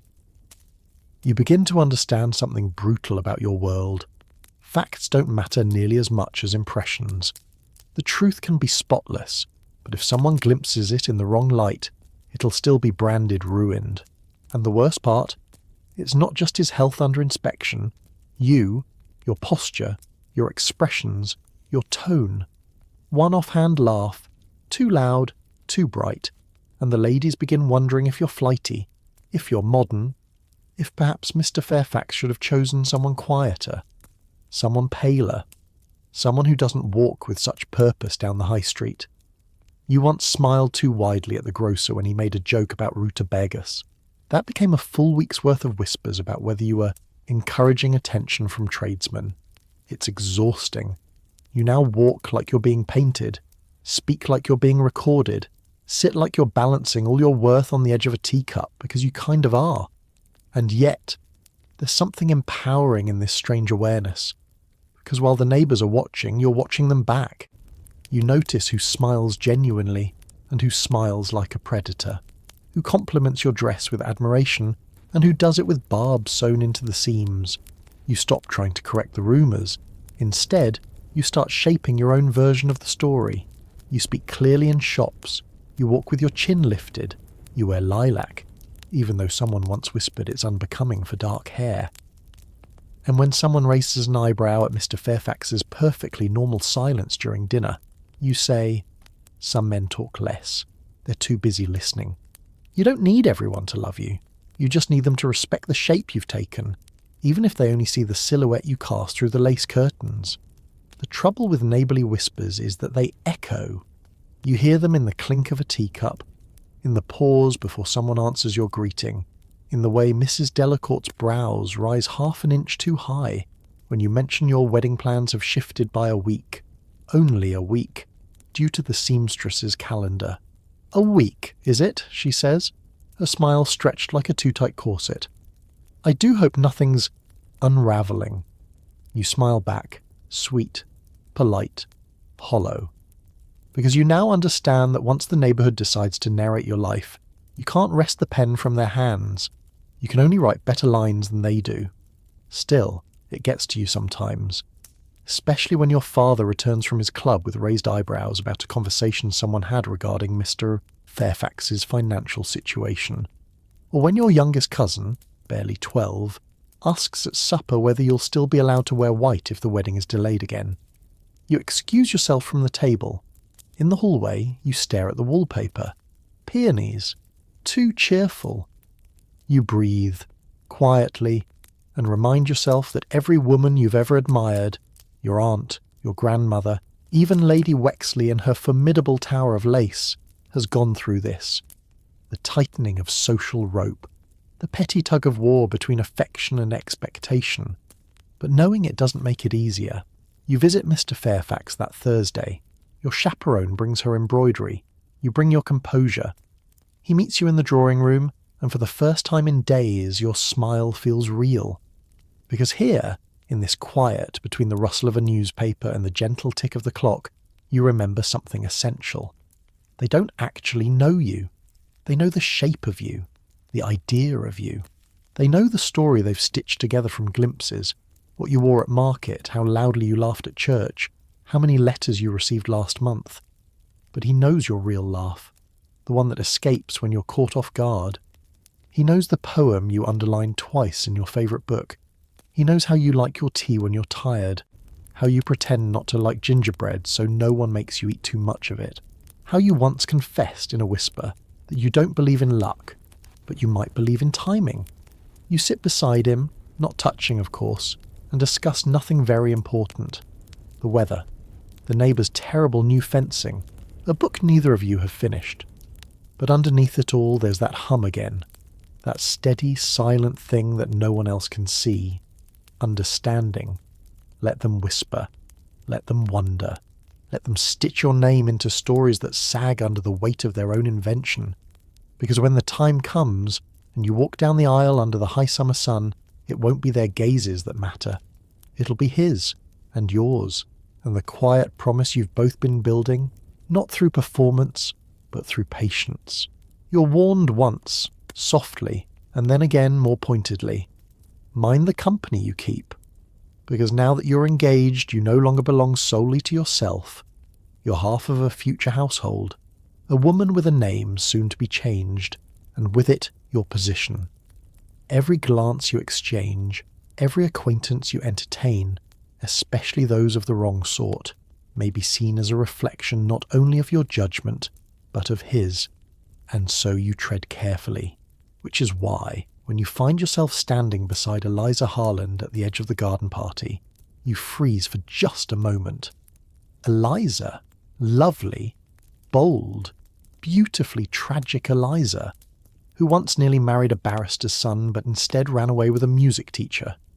They were discovered in a boarding house outside Bristol, sitting at opposite ends of a table with only a single candle between them. No contact, no impropriety. But the damage was done. She returned, alone, unmarried, marked, and now, years later, Eliza stands beside you in a gown a year out of fashion but worn with defiance. She smiles as though nothing ever happened. "Congratulations," she says. "They say he's good to you." You nod, cautious. The eyes from the terrace burn across your back like gaslight. Speaking to Eliza is not forbidden, but it is frowned upon. The unspoken rule is that women like her are tolerated but quarantined. Brides-to-be must keep themselves pure not only in action but in association. Don't stay too long, your aunt warned you once, or people will start asking why you understand women like that. But you do. You understand her completely. You don't move away. Instead, you murmur, "He is good," though I don't think that protects me from much. Eliza smiles. It's a knowing thing, not bitter. No, it doesn't. She tilts her head slightly. They'll expect you to stop visiting the seamstress you've always liked. They'll say the shop is too close to the wrong part of town. They'll suggest new friends, new music, new opinions. And if I don't, you ask, already knowing? They won't say you're rebellious. That would be almost respectable. Eliza grins faintly. They'll say you're ungoverned. It's such a Victorian insult, dressed in elegance but soaked in fear. Ungoverned, unfenced, unmanned. A woman with thoughts like weeds. You glance over your shoulder. Your chaperone is speaking with someone's mother. Mr. Fairfax stands in conversation, polite and upright, nodding along to a story about shipping routes. No one sees you speaking with Eliza. Not yet. And still, the caution buzzes behind your ribs. This is the price of entry. The slow shedding of old skins. The careful rewriting of your social map. You're not just marrying a man. You're marrying a class, a set of expectations, a chain of invisible threads that tighten when you step too far outside the drawing room. You excuse yourself gently and Eliza doesn't stop you. She just watches. You return to the circle, re-enter the game, smile at the right people, and for the rest of the afternoon you do what is expected. But later, in the carriage home, your mind lingers on her words, and you wonder, if you must sacrifice every old friend to protect your name, how much of yourself survives the altar? The shift is subtle at first. One afternoon you stop by the bakery on your usual route, only to be gently reminded that the Fairfax family prefers the other establishment on the square. A seamstress you've visited for years smiles, but a little sadly, and says she understands completely when you don't return for your final fitting. A friend you once wrote to every week sends a note that says, "I won't write again unless I hear from you first. Married ladies mustn't be burdened by single thoughts." It dawns on you slowly. You haven't just accepted Mr. Fairfax's name. You've accepted his world, and that world has boundaries. It doesn't include late-night walks through the garden with your cousin, talking about constellations. It doesn't include the old bookseller who let you take first pick of the estate collections, or the girl from school who eloped with a stonemason and now sells hand-painted ribbons near the market. It certainly doesn't include Eliza Harland. You tell yourself this is simply growing up, refinement, polishing the edges. All women go through it, softening into acceptability. But part of you resists, quietly, deeply. Because the truth is, you liked who you were before you became a future Mrs. You liked the girl who knew how to eavesdrop in 3 different languages and laugh so hard she startled pigeons. You liked writing poems you never showed anyone. You liked deciding, even for an hour, that you were no one's investment, just a person with a parasol and a wicked sense of observation. That version of you is not exactly gone. She just doesn't get invitations anymore. You try to explain this to Mr. Fairfax one evening, as you walk beneath the lilacs in your mother's garden. It's quiet, supervised from a distant window, and you are permitted the rare pleasure of speaking freely, as long as your voices stay low and your hands remain chaste. You say, "Sometimes I miss parts of myself." He glances over, unsure. "Which parts?" You pause. "The loud ones, the silly ones, the ones who didn't mind being seen." He doesn't laugh, as you feared he might. He nods, and that nod is something. Maybe not understanding, but listening. He says, "I'd like to meet her, when we're away from all this."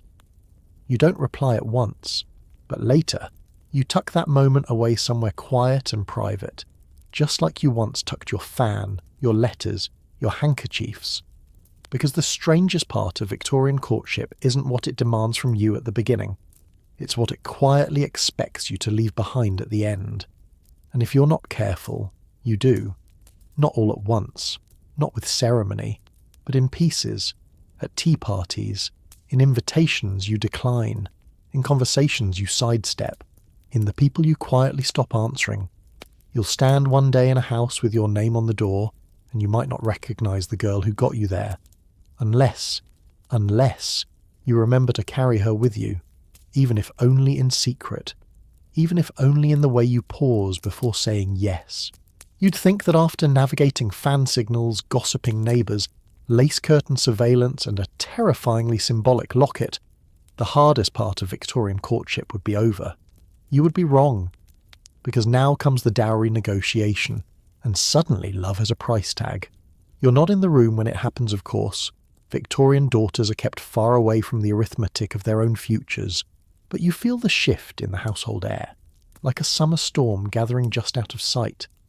Your father starts speaking in clipped tones. Your mother writes longer letters. Mr. Fairfax visits less frequently, and when he does, he wears a tension in his shoulders that no amount of tea can smooth out. No one tells you exactly what's being discussed, but you know. It's you, your trousseau, your linens, your future income from that small trust Aunt Mildred left, your likelihood of producing children, the possibility of twins, the value of your handwriting, the quality of your elbows. You're not just a woman anymore, you're an asset class. The word love is never spoken at the table where these talks happen.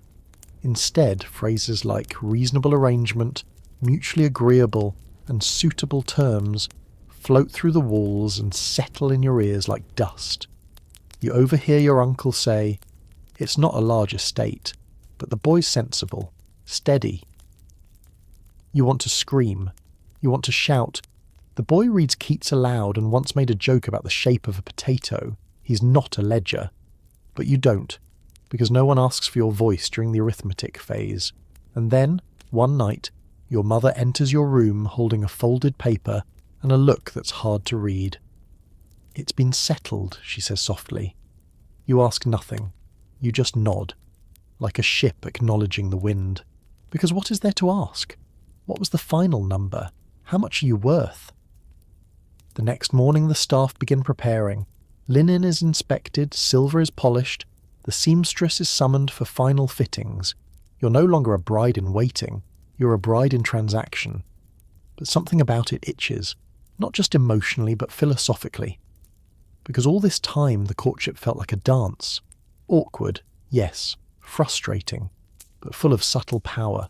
You learned how to shape attention, how to speak without words, how to push gently on the edges of your world without tearing the lace. But this part, the dowry phase, it's pure math. You're being divided, added, evaluated, and worse, your value is now being compared to others. You hear it in passing. Well, Lady Henslow's daughter had 6 rooms of linen. They say Miss Greystone brought with her the piano and a horse. Of course, the Fairfax boy can't be too choosy, not with his uncle's debts. You become a unit of exchange, a balancing act between romance and real estate. It's dizzying. You sit at your dressing table staring at your reflection, the same face, the same mouth that once whispered secret fan codes, the same eyes that watched Mr. Fairfax across a parlour crowded with judgment. But now those eyes belong to a girl with a declared price, and yet, part of you wonders if this too can be survived, or even, dare you think it, subverted. The wedding is 6 weeks away, and the ledgers have been closed. The contracts signed in ink, not between lovers, but between men in waistcoats. Your dowry has been agreed upon down to the last ivory-handled hairbrush, and Mr. Fairfax has offered his assurances, which is how Victorian gentlemen say I won't ruin her name or gamble away the silver. And yet, you find yourself wondering if this last phase, this curtain call of commercial formality, is really about money at all. Because as the days pass, you see that the negotiation was never just between families. It was also between him and you, not in numbers, not in inheritance, but in how he treats you now that everything is settled. You look for signs. Does he still write? He does. Does he still pause to glance back at you during long walks, just to check your smile is still there? He does. Does he seem different, bolder, more distant now that you're promised? Not really, but you do notice the smallest things, like how he no longer hesitates before brushing your glove when helping you into the carriage, or how he lets his voice drop just slightly when he says your name. And yet, these tiny freedoms are still wrapped in rules. Engagement in Victorian England isn't liberation, it's conditional closeness. You may walk alone together in certain circumstances, you may speak more freely, but you may not be left in a room unchaperoned. You may not travel together. You may not, absolutely may not, express any physical affection. A girl in Kensington once kissed her fiancé behind a hedge. Just once. Someone saw. The wedding was postponed, then cancelled. The girl was sent to relatives in Bath, and the boy married her quieter cousin. You think of this often, and so you hold the rules tightly, even as your heart pulls forward. One afternoon, Mr. Fairfax brings you a gift. Not expensive, not symbolic.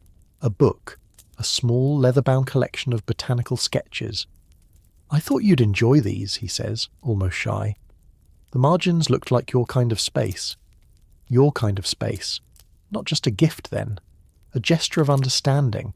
That's rarer than a diamond ring. You open to a random page, a cluster of wild thyme sketched in gentle ink. Below it, faint pencil, not original, reads, "Let us have that conversation no one else will allow." You don't say anything.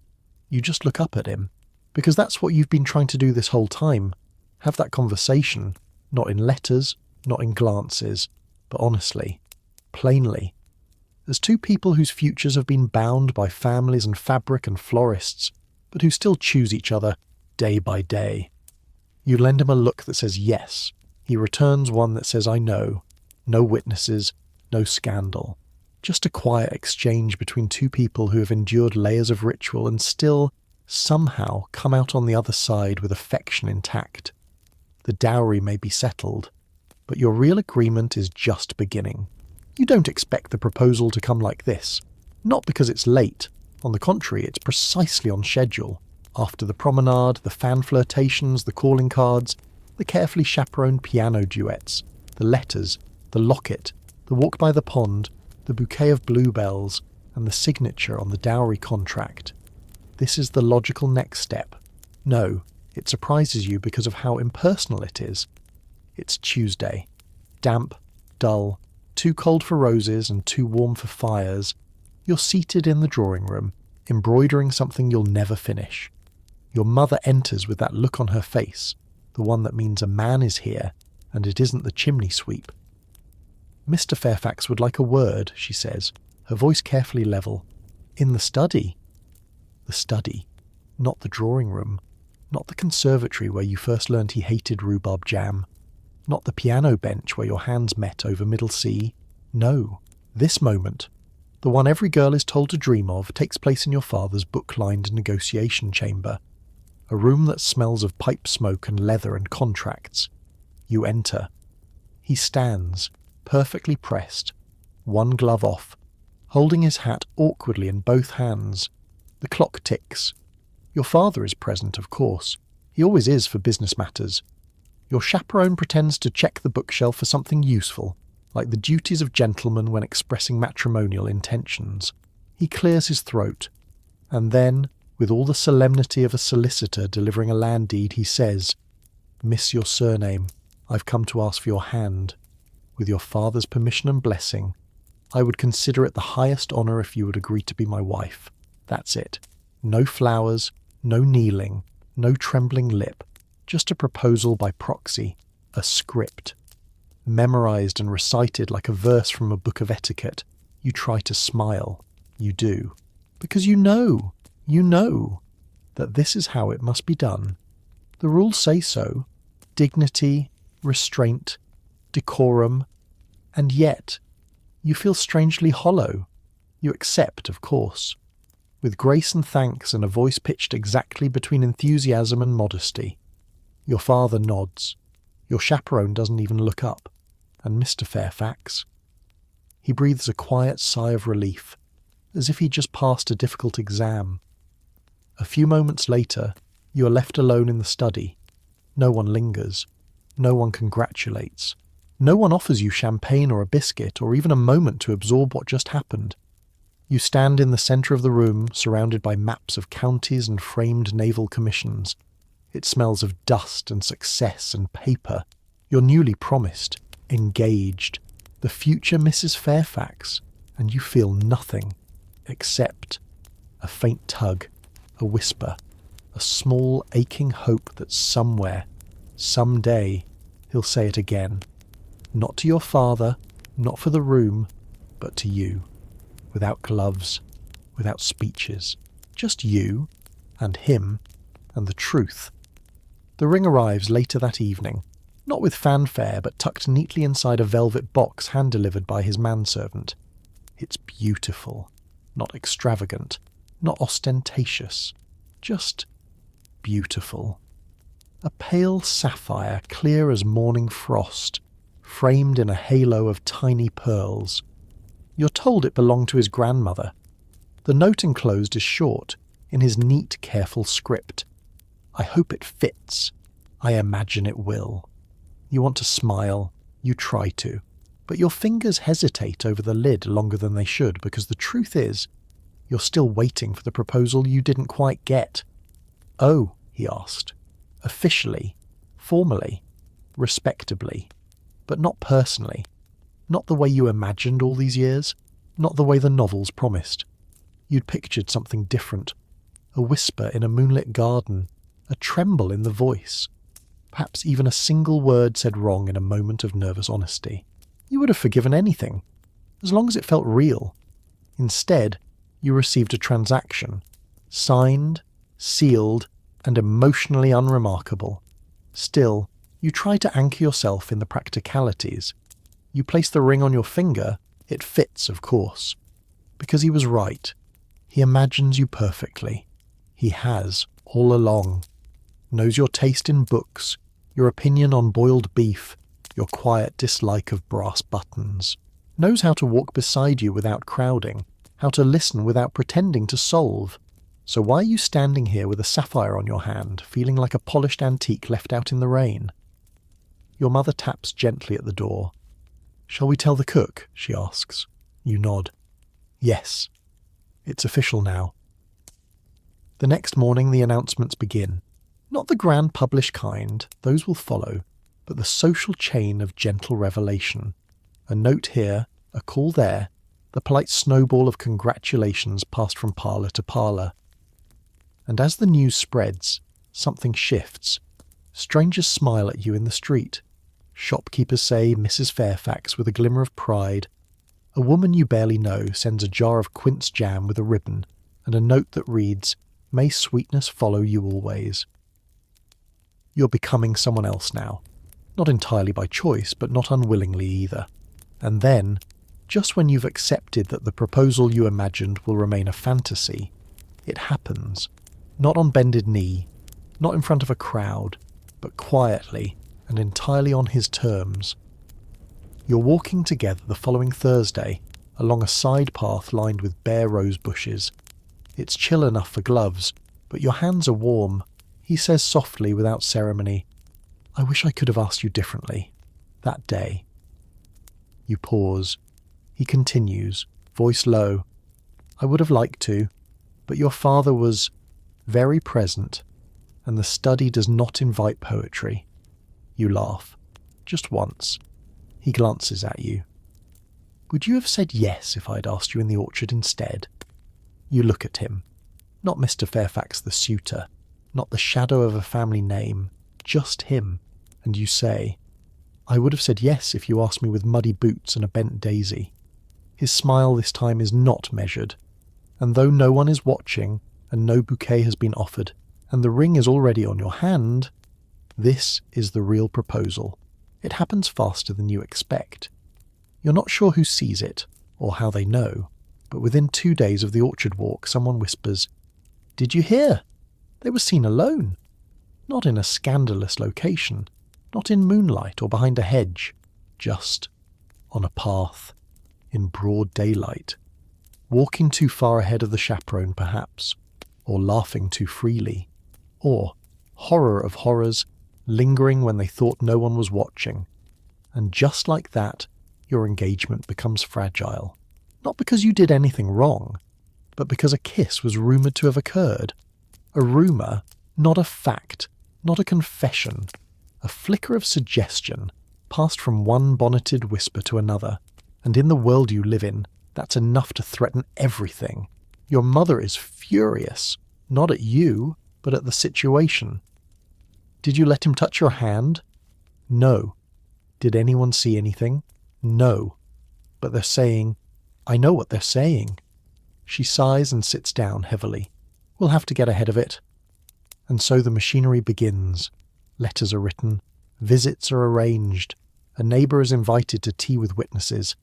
A quiet reassertion of your virtue, your decorum, your unkissed status. Because in Victorian society, the mere idea of impropriety clings like soot, and a lady's name, once soiled, cannot be scrubbed clean with good intentions. You wonder if this is why so many engagements are chaperoned down to the minute, not to prevent actual scandal, but to prevent even the whiff of it. Reputation, after all, is not about truth. It's about optics. Mr. Fairfax is quiet the next time you see him.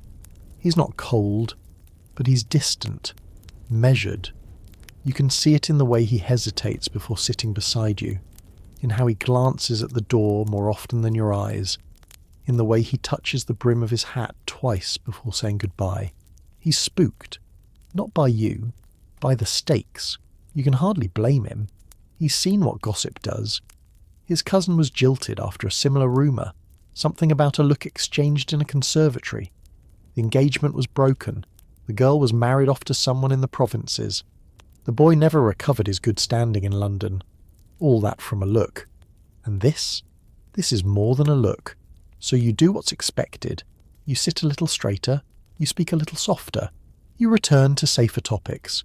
You become once again the woman you were before affection dared peek through the curtains. But it's hard. Harder than you imagined.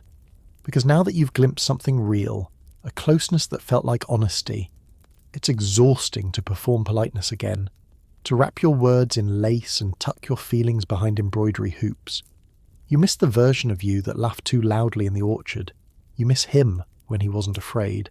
And as you sip your tea and smile at the right people and pretend you don't hear what's being said about you, one thought repeats itself louder and louder in your mind.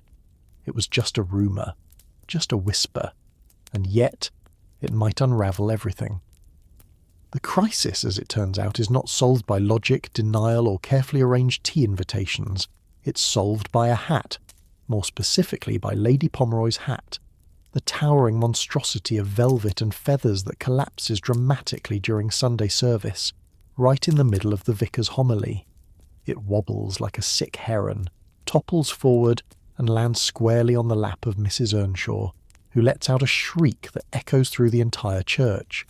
And in that moment, everyone forgets about you. The gossip wheel, ever hungry for new scandals, pivots. By Monday morning, no one is whispering about orchard strolls or rumoured kisses. They're whispering about headwear fatalities and whether millinery ought to be considered a public hazard. You are, for once, grateful for the absurdity of upper-class fashion. Still the damage lingers, not in reputation but in trust. Mr. Fairfax hasn't quite recovered. His letters resume, yes, but they are more cautious now. Less botanical poetry, more weather commentary. You still walk together, but always with someone trailing too close behind. Your names appear in the same sentence more often now, but always with a careful modifier. Respectable, dignified, properly conducted.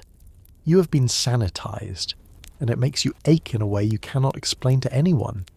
Because deep down you know that being a good Victorian fiancé is not about love. It's about performance. It's about making sure every gesture is choreographed, every moment rehearsed. One wrong movement, one lingering glance, and the entire illusion shatters. You don't blame him for pulling back. You blame the rules that taught him he must. And yet, one afternoon, something shifts. You're alone in the parlour, reading a dull book with a lavender sprig tucked between the pages, when he arrives unexpectedly. Not on a calling day, not with your father home, just him. He looks pale, determined, a little reckless. "I heard they were still talking," he says. You nod. "Less than before."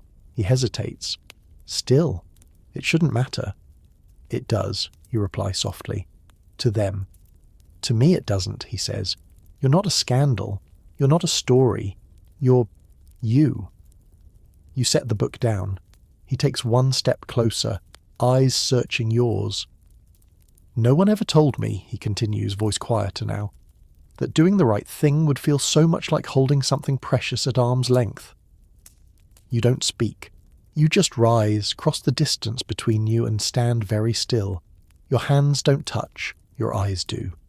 And in that moment, without a single rule broken, a kind of silent vow is made. Not about marriage, or duty, or family arrangements, but about weathering this storm together. Not as caricatures of courtship, but as two people who know how fragile affection can be beneath all the starch and silk. Eventually the door creaks open. A servant coughs discreetly. You both step back, just enough to make it proper. But something has changed. The fear is still there, but now it's shared, and that makes it survivable. You return to your book as he takes his leave, the lavender sprig slipping gently from the pages onto your lap, still fragrant, still soft, still yours. By now, the wedding's only weeks away, and your days have become a blur of lace samples and logistical headaches. The romance has given way to ribbon widths.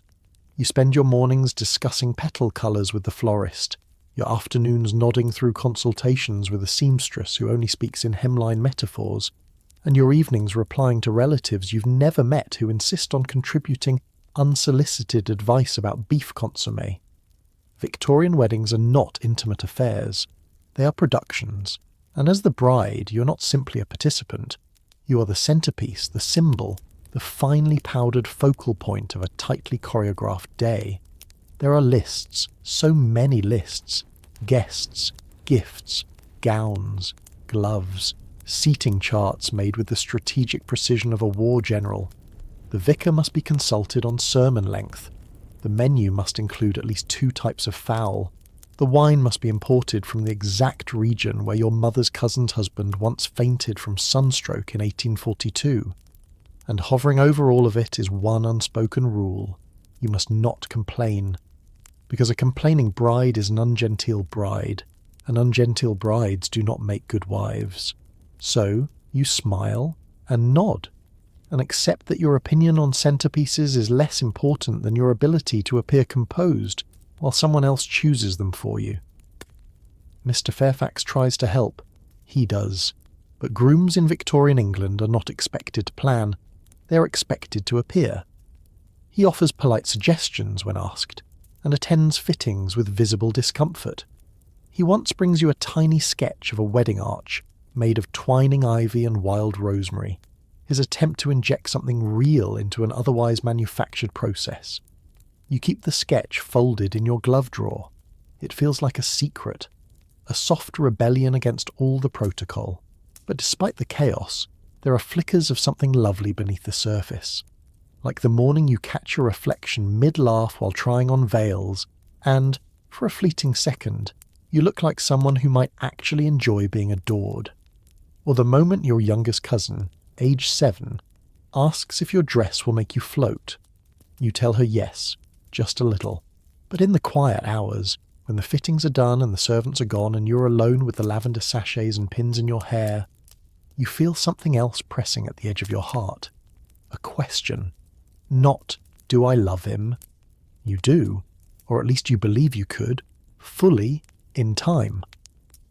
The question is deeper, more uncertain. Will I be allowed to love him as myself?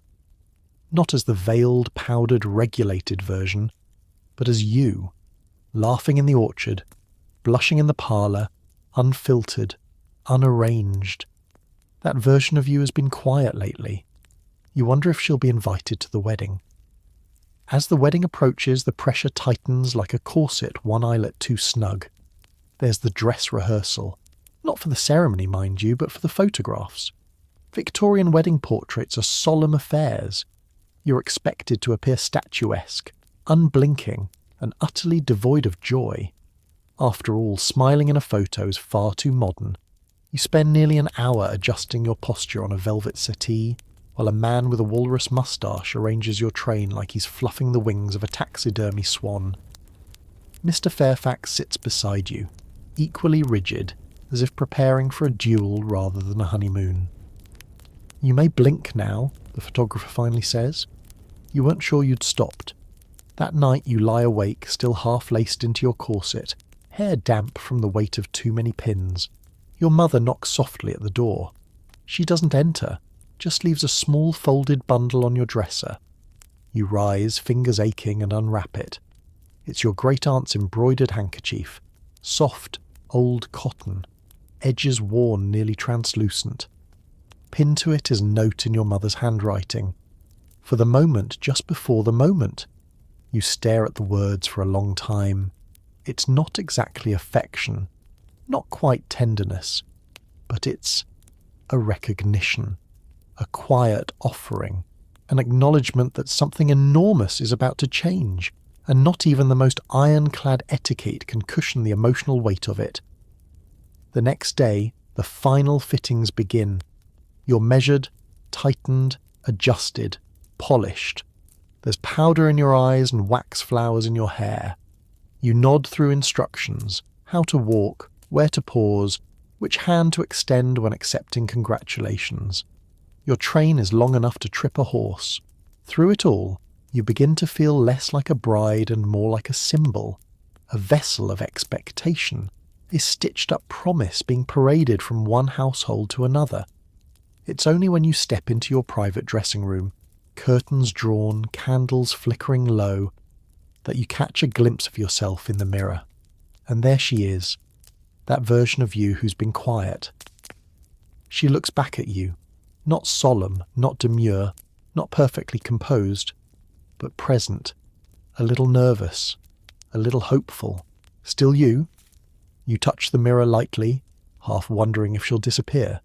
She doesn't. A soft knock at the door interrupts your thoughts. It's a note, delivered by hand. No name, just a folded corner and a pressed sprig of rosemary, fresh, green, fragrant. Inside, the words are simple. for the version of you who laughs too loudly. She's invited too. You don't need a signature. You know exactly who it's from. And with that, you exhale. Fully. Finally. As if your ribs have remembered they belong to you. Tomorrow, you'll walk down the aisle. Tomorrow you'll become Mrs. Fairfax. But tonight, just for now, you are entirely yourself. And that, more than lace or lavender or legality, is the sweetest promise of all. The morning arrives beneath a pale, milk-coloured sky. Not stormy, not bright, just soft. Like someone took the sharp edges off the sun and said, "Let her have this." The house stirs earlier than usual. Servants pad up and down staircases like clockwork mice. Somewhere below, someone drops a tray. No one reacts.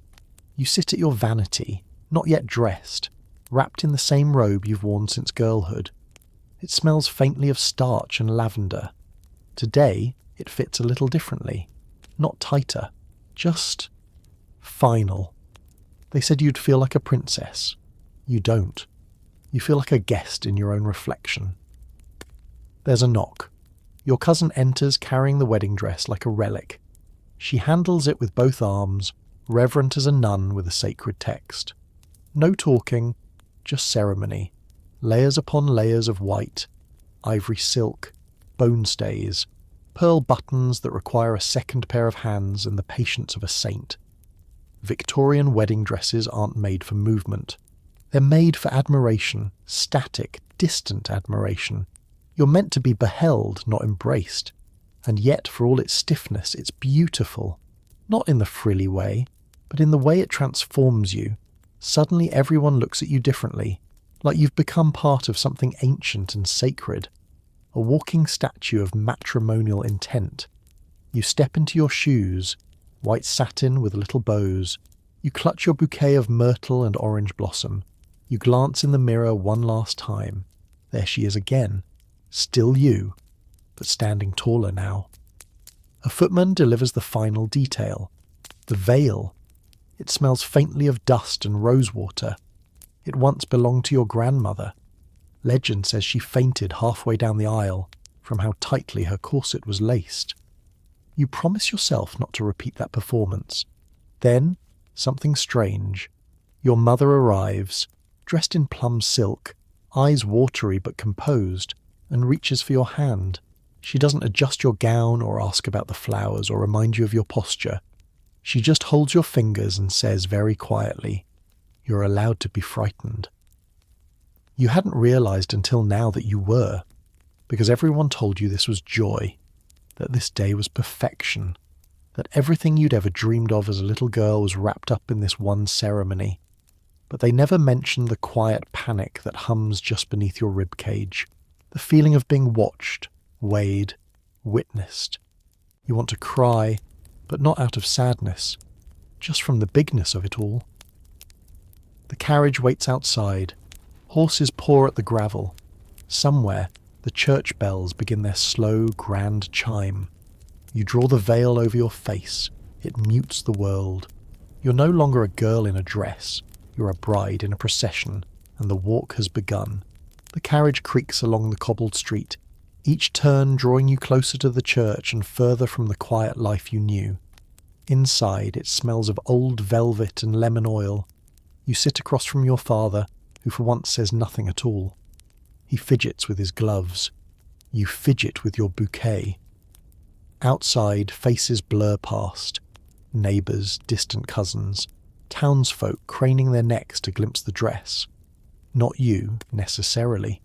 Just the vision. The image of a Victorian bride in all her starched glory, paraded like an emblem of continuity. The church looms ahead, gothic and grey, with bells that seem too grand for such a personal moment. Your stomach flutters, not from fear of the man waiting inside, but from the sheer weight of ritual. You're not just stepping into marriage, you're stepping into expectation. The footman opens the carriage door. You descend, carefully, precisely, like porcelain on legs. The veil blurs the colours, the light. You reach for your father's arm and he whispers, "You've got this." And just like that, the doors open. A hush ripples through the crowd. Not silence, just the kind of reverent murmur reserved for kings, queens, and scandal-prone debutantes who've managed to make it to the altar after all. You begin the walk. Every footstep echoes off the stone floor. You notice everything. The rustle of your gown, the squeak of polished shoes, the organ wheezing into the wrong key just slightly, and him, Mr. Fairfax, standing beneath a ridiculous arch of ivy and lilies, looking equal parts reverent and utterly helplessly human. His waistcoat is too tight, his hair too neat, but his eyes haven't changed. They still carry that orchard softness. You reach him. The vicar clears his throat, and just like that the ceremony begins. The words are older than your grandparents. Spoken in monotone, heavy with duty. You nod where expected. You speak when prompted. You feel your hands tremble slightly as he slides the ring onto your finger. A slim band. Cool. Final. Then your turn. Your fingers fumble, but only a little. The ring settles. Your voice, when you repeat your vows, is steadier than you thought it would be. And then, you may now kiss the bride. Everyone says that phrase like it's universal, but in Victorian England, a wedding kiss is not a given. Some couples don't. Some do. Some merely glance at each other with the bashfulness of children told to hold hands in school. You two, you meet halfway. A quiet, soft, almost breathless moment. No fireworks, no trembling lips, just a promise sealed, gently. The bells ring louder this time, the crowd applauds, and the strange, dizzying thing is, you don't feel changed, you feel seen, entirely. For the first time in months, the two of you turn, face the congregation, and begin your new walk, not as a bride and groom but as a union. One household, one future. The reception awaits. The formalities will continue. But in your heart, there is quiet. There is her, the version of you who laughed too loudly, and she is smiling. The reception unfolds like a play you've watched a dozen times. But this time, you're on stage. There are toasts.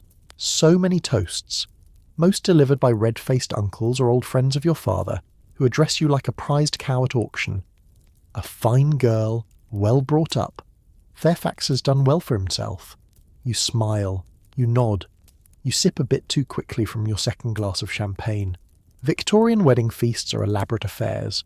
Cold roast fowl, jellied meats, and custards moulded into shapes no dessert should attempt.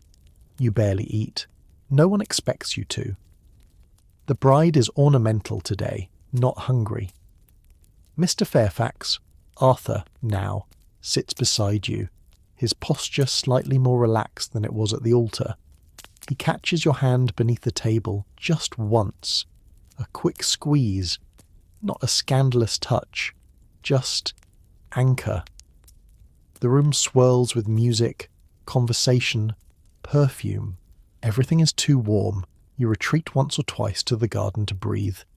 It's late afternoon. The air smells of overripe roses and burnt sugar from the dessert table, and there, in the hedgerow shade, you overhear two guests.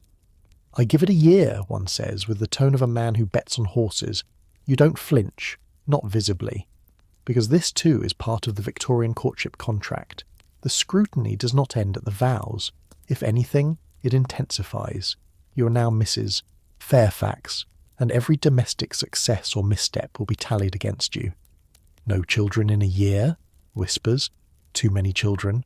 Whispers. Too opinionated in the drawing room? Whispers. Too quiet at dinner? Whispers. You've stepped off one tightrope and onto another.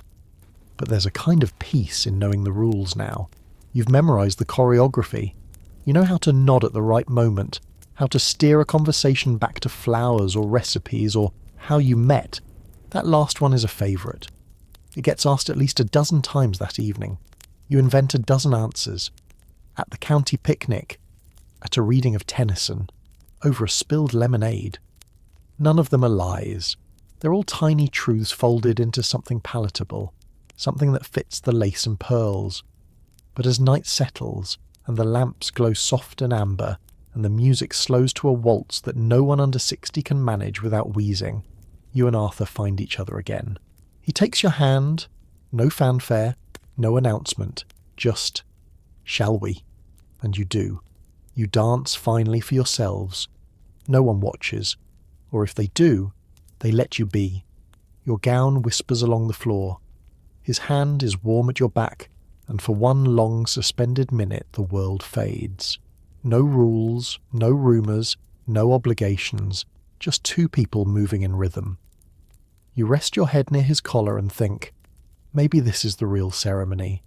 The night thins. The guests begin to drift, some to their carriages, others to spare rooms upstairs, their laughter echoing down the corridors like leftover music. The candles burn low. The pianoforte plays its final, slightly out-of-tune note. Someone calls for one last toast. You raise your glass. You don't remember what you say, only that it's short and sincere and met with polite applause. Your cheeks ache from smiling, your feet from standing, your heart from containing everything. But you've made it. You've survived the gauntlet of Victorian courtship, from the glances and fans and dance cards to the chaperones and letters and solemn vows. You've played the role, read the lines, learned the rules, and now you begin the part no one truly prepares you for. Marriage. There's no corset guide for that. No etiquette book can tell you how to build a life out of glances and fingers brushed beneath the tablecloth. No advice column covers the sound of shared silence or the moment you both laugh at the same stupid pun and realise you're home. You climb the stairs, arm in arm. Your new room, your shared room, awaits at the end of the hall. The walls are unfamiliar. The air smells different, like starch and cedar. The maid has lit a fire, folded down the coverlet, placed a sprig of lavender on the pillow. It feels like a stranger's bed. But you are not strangers. Not now. Arthur closes the door gently behind you. You both stand there, suddenly shy. The night stretches wide in front of you, uncertain and sacred. There's no grand gesture, no sweeping passion, just closeness. He helps you untie the back of your dress. You let down your hair. He offers his coat when you shiver. You laugh, softly, tiredly, and sit at the edge of the bed, still in your petticoats, feet dangling. He sits beside you. No words needed, no rules invoked, just warmth. You think about everything that brought you here. The dances, the expectations, the absurd rituals like glove codes and parlour games. The veil, the portrait, the whispers. And you realise that in the end, it wasn't the rules that shaped your future. It was the quiet defiance of finding meaning within them, the tenderness beneath the performance, the you who showed up anyway. Arthur leans his head against yours. Outside, the wind brushes the window pane like an old lullaby. You're not afraid. Not anymore. Because you are here now, whole, married, awake, and tomorrow will come. But tonight you rest, and now. The music fades. The hall's empty. The veil rests folded in a drawer somewhere, still faintly scented with rosewater. And you? You've made it through the waltz of Victorian courtship, through the fluttered fans and sugar-spun words, through the quiet codes of gloves, of gazes, of glances passed between tea and toast, through the weight of lace and the chill of being observed, judged, and gently shaped to fit a mould you never chose. But you carried yourself through it all, with grace, with wit, with a little rebellion stitched beneath your petticoat. Maybe you smiled when expected. Maybe you felt too much and dared to let it show. Maybe, just maybe, you caught someone's hand under the tablecloth and decided, this is where I begin. So now, as your head meets the pillow, let the corsets unclench. Let the whispers die out. Let the chandeliers of your mind dim. No more dance cards, no more questions, only breath, only peace. You're no longer the girl in the dress on the staircase, holding your future like a fragile porcelain swan. You're the woman who walked through it all and found herself softly, quietly, waiting at the end. Good night, brave heart. You danced the steps. Now let the silence hold you.